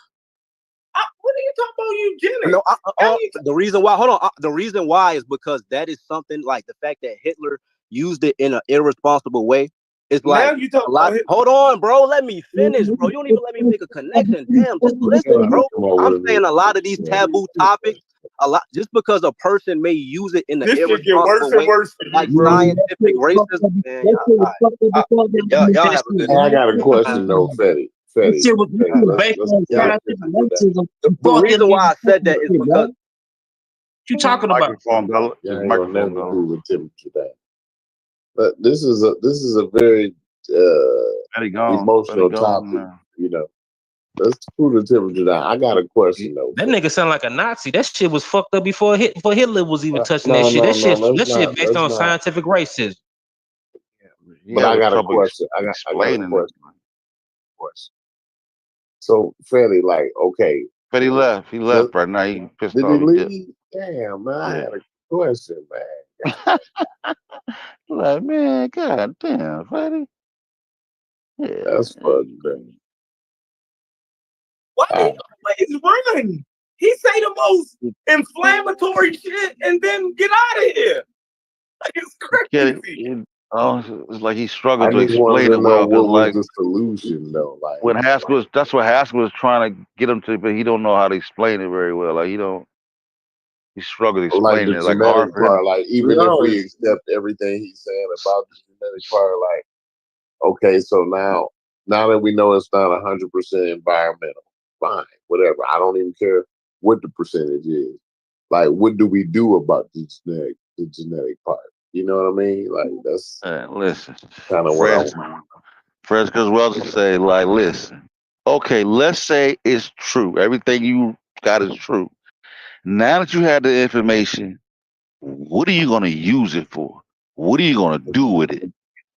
That's what Haskell's trying to ask too. Like, okay, let's say you're right. What plans do you have in store now? You know what I'm saying? If I didn't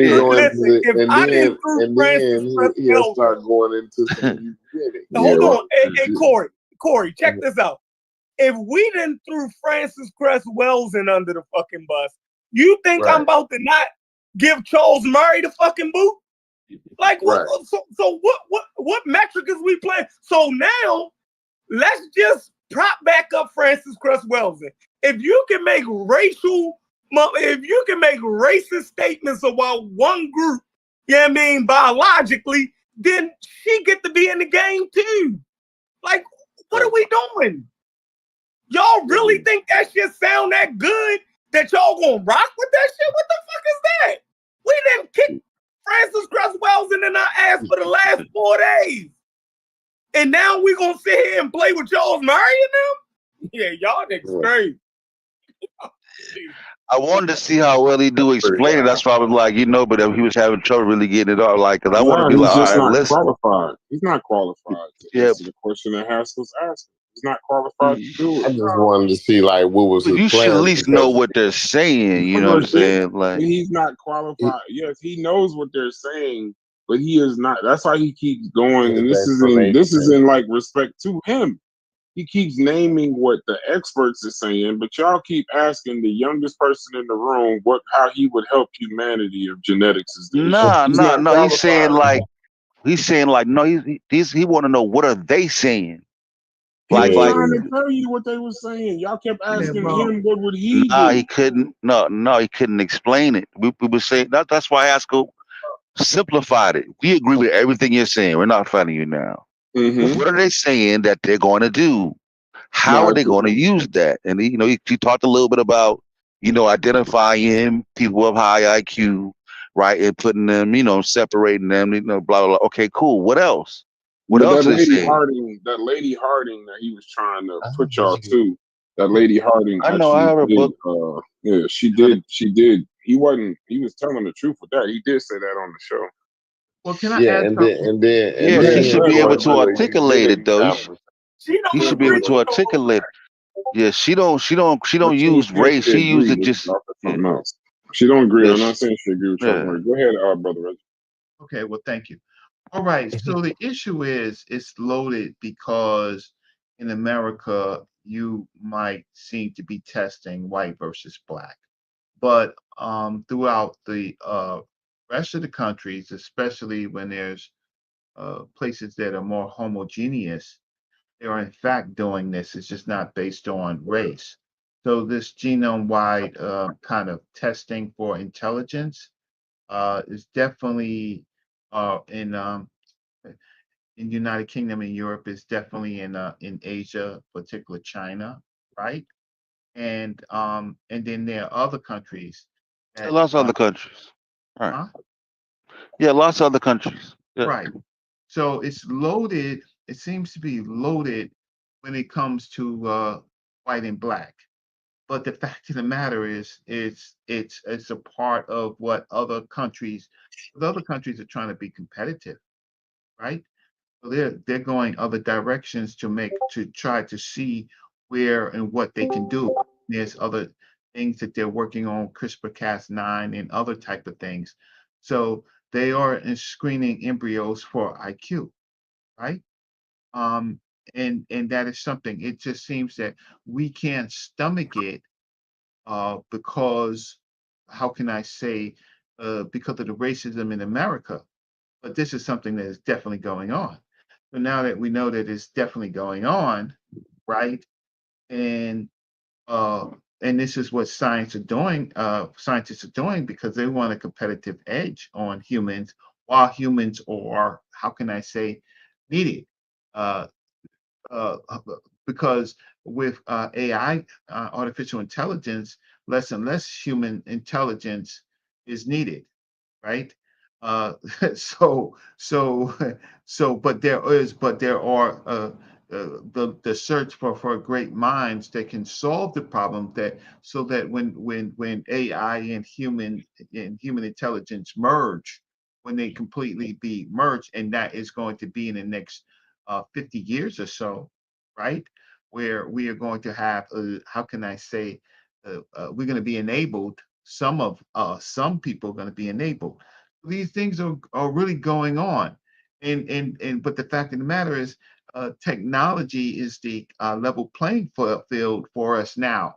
Right now, it's a matter of understanding how to use the tools so that you can have the competitive edge, even if you environmentally, socially, have problems, how in fact can you use the tools? So I'll stop. I just think that that was this is the new world that we're living in right now, right?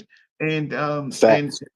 yeah, so I'll just leave it like that. I just think that I think that we could argue old data, but there's something else that's really happening. If you don't know how to use AI, and I'm not just talking about Chat GPT asking a silly question, and Chat GPT for a silly question will give you a silly answer, right?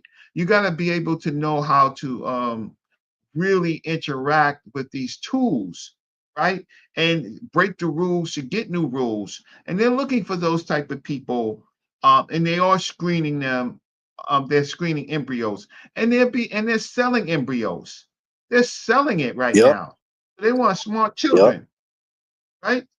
And so we what we do is we live in this racial world where it blocks us from seeing what the hell is really happening because China Germany and some of these places, they're trying to do it the best.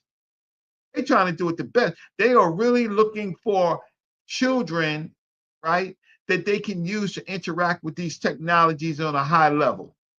Fast, quick, right? As to the point, as long as humans are necessary. Stop. Yeah, I don't think that's the Y'all issue. making false comparisons though. That's not Comparing the issue China we're to talking about.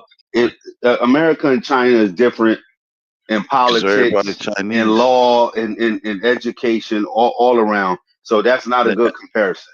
And I and think what everybody's I ain't people gonna were hold you. What you trying Chinese. to said before ask, that, I though, think Reggie. what people What you was were saying about trying to before I ask, agree. once they amass all of this data, what are you going to do? Are you What are going you to gonna take a do little with it? boy who's good at math and make him be an engineer when he grows up? Or a little girl who's good in science, you're going to make her a biologist? What are you going to do with the data? That's what they're asking. They heard higher and all these names. Spit it out, Fetty. What are they trying to do with the data? Target where these kids are going to end up. And what about the environment? If What the about the environment ones is that are all of this, performing well? what are they Promote saying equality. about the Yeah. environment? Yeah. What about the ones that are performing well? And we know that these programs like Head Start doesn't do nothing to get them up above the bar. What do we do with those kids? They're There's saying only through so the much environment can do, right? What do we do with them? That's what we're asking. Make them dig ditches, right? what you're saying. You Can you make make them. your go more in depth on me? I don't see what you're saying. Huh? I don't see what you're saying. Can you elaborate more? What do you mean by what do we do with them? I kind of jump back into what Reggie Those was saying. kids, right? Like those kids that are like we identify those kids that have good IQ score that are right. Like we can agree that has good predictability, right?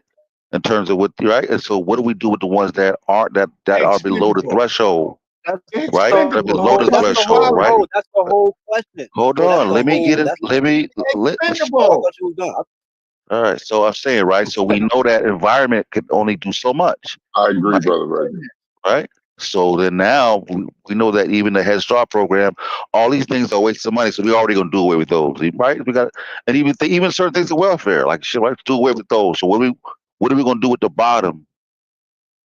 Can I ask Again, you a you trying to question? create. You trying to form your question as a way to attach things like if we take these things away, we're going to be in a worse position. No, But no, no, no. their Hey, whole Fetty. What are we gonna do with No, those no, no, on the no. Hey, again, bottom? Fetty, no, no. bro, hold on. Can I answer the question? Y'all No, gotta let me let answer. Let somebody me else answer your talk too. question, though. Y'all gotta let somebody My else bad. get You're in right. there and You're right. ask Here. You're questions. right. You're right. You're right. No, Let you're him not answer answering the though. question. Let me He's mute not up. answering. Go ahead. I He's was not trying to answering. answer. The I want answer a is Okay, Fetty to so answer. we all have another set of questions. no, Go no. ahead, Hold on. I Joseph. made a I He's want a statement. gonna Fetty to leave. answer.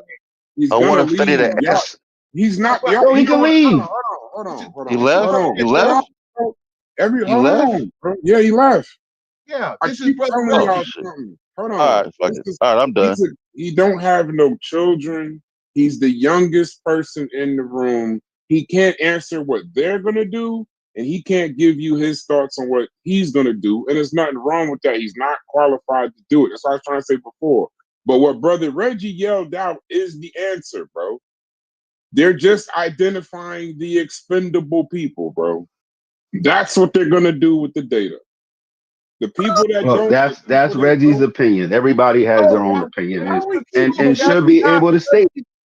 no. See, okay, so Oh, now come on, hit us with the opinion. I'm getting We ready. know that. That So We know hold his on, opinion. hold on. When someone speaks, that's their opinion, I know, unless they're we know that. But you expert. keep So let reminding us other of that. people have their opinion. yeah, you want If to he take over can't the answer show? the It's questions, your show. maybe the questions can go to the audience. Maybe someone in the comments No, wants you to hear don't different like my questions. answer. It You has said nothing to you do with don't your like my answer. answer. You just That's simply not don't the end like all that be other all answer, is person. what I'm saying. I Wait said a That's that minute. there's other no one person. end all be all Yeah, answer. no, Come I on, agree Brass, with can that. you That's shut this Reggie's dude up, answer. man? No, whoa. It's out of I mean, control. No, wait, Brother Reggie, hold on. Damn, what we been Hold on. going 8 hours before this Yeah, hold happened? I'm on. Because proud we're of going a y'all. long time. Yeah, we are proud. Hold on. He'll take this dude. It's actually his Discord. He's Trimedia. Just listen to what I'm saying. Y'all having a misunderstanding. When Hits is saying is actually true, it is Reggie's opinion. I'll ask other people. Brother Reggie's opinion. Ask other people. What I'm saying, Hits, I agree with you. It is his opinion. I just want to hear his opinion, right? I'm not saying his opinion is the answer. I want to hear what his answer is, and then somebody else offer an answer. Go ahead, Brother Reggie. Well, I never know who's scored it, and I don't Yeah, never know. I know. That's why I just moved I on don't past that. know. I But know. what I That's why I just do moved past know, that. what I do know is that other countries are doing this, right, to get a competitive age, and what I mean, to get competitive, right? And America seems to be mostly very, very liberal, but it is really not. It's always separated haves and have-nots. Black people in America also do this with their Jack and Jill organizations, their Sigma Pi Phi's. They track their own, right, to deliver them to the best environments. Maybe we just don't see it because we're just paying attention to the European.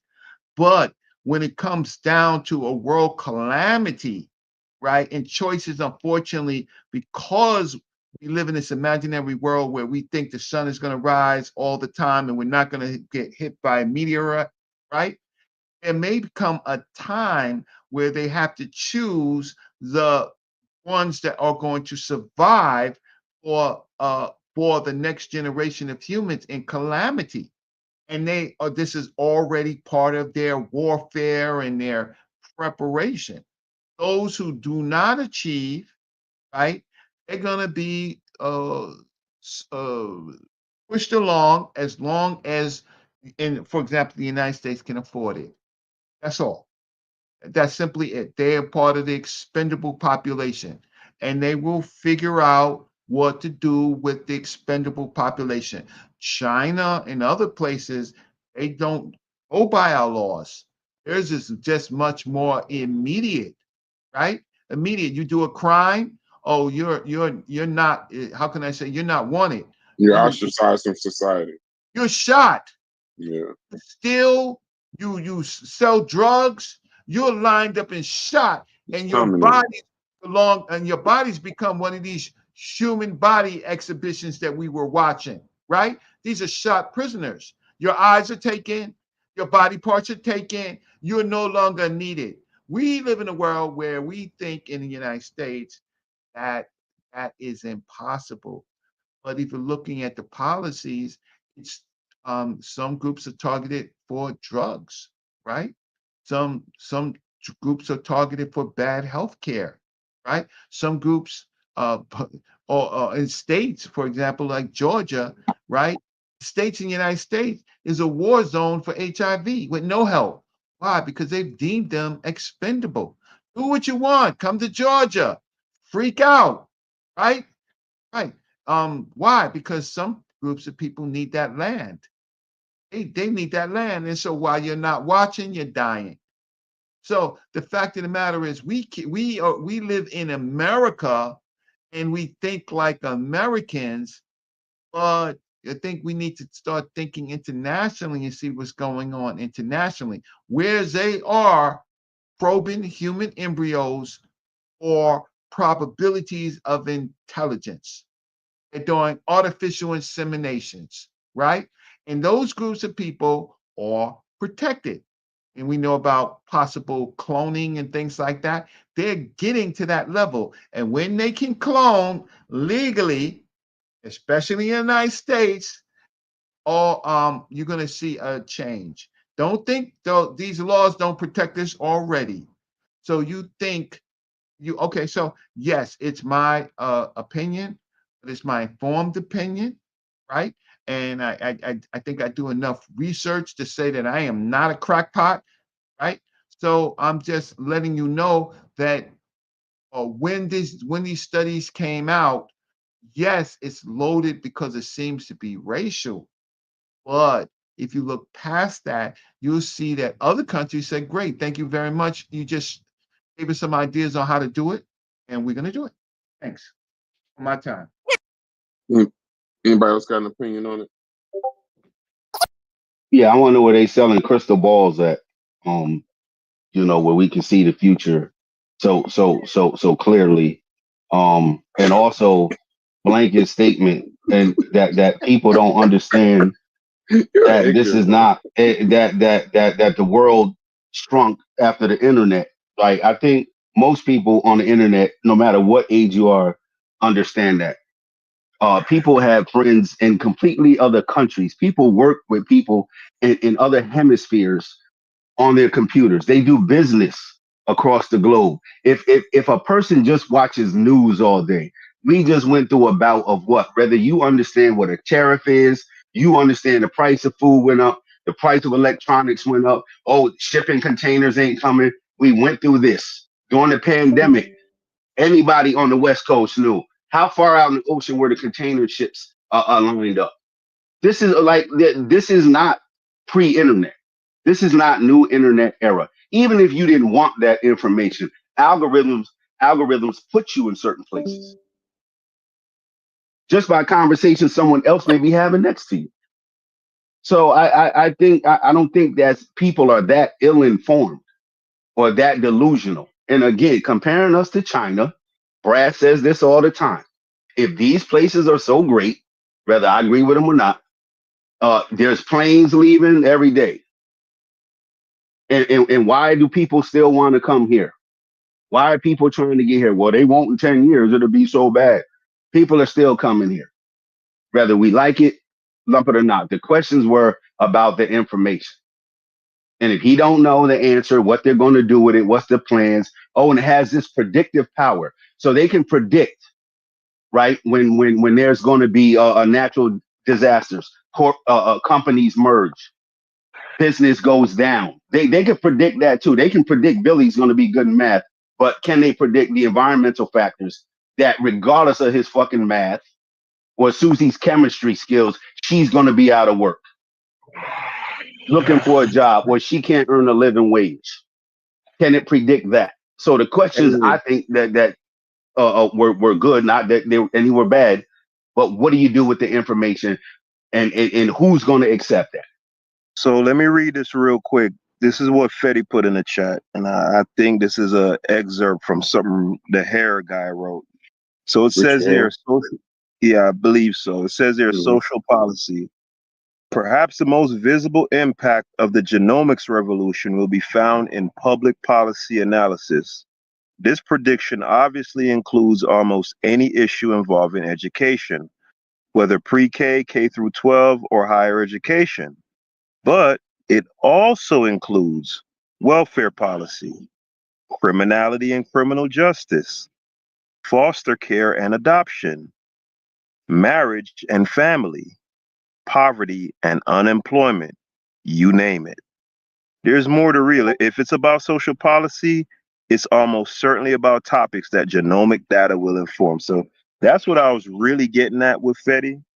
He didn't expound on it, but it's gonna be way more than just, hey, this kid is really good at math, let's route him here. No, if it says here criminal justice,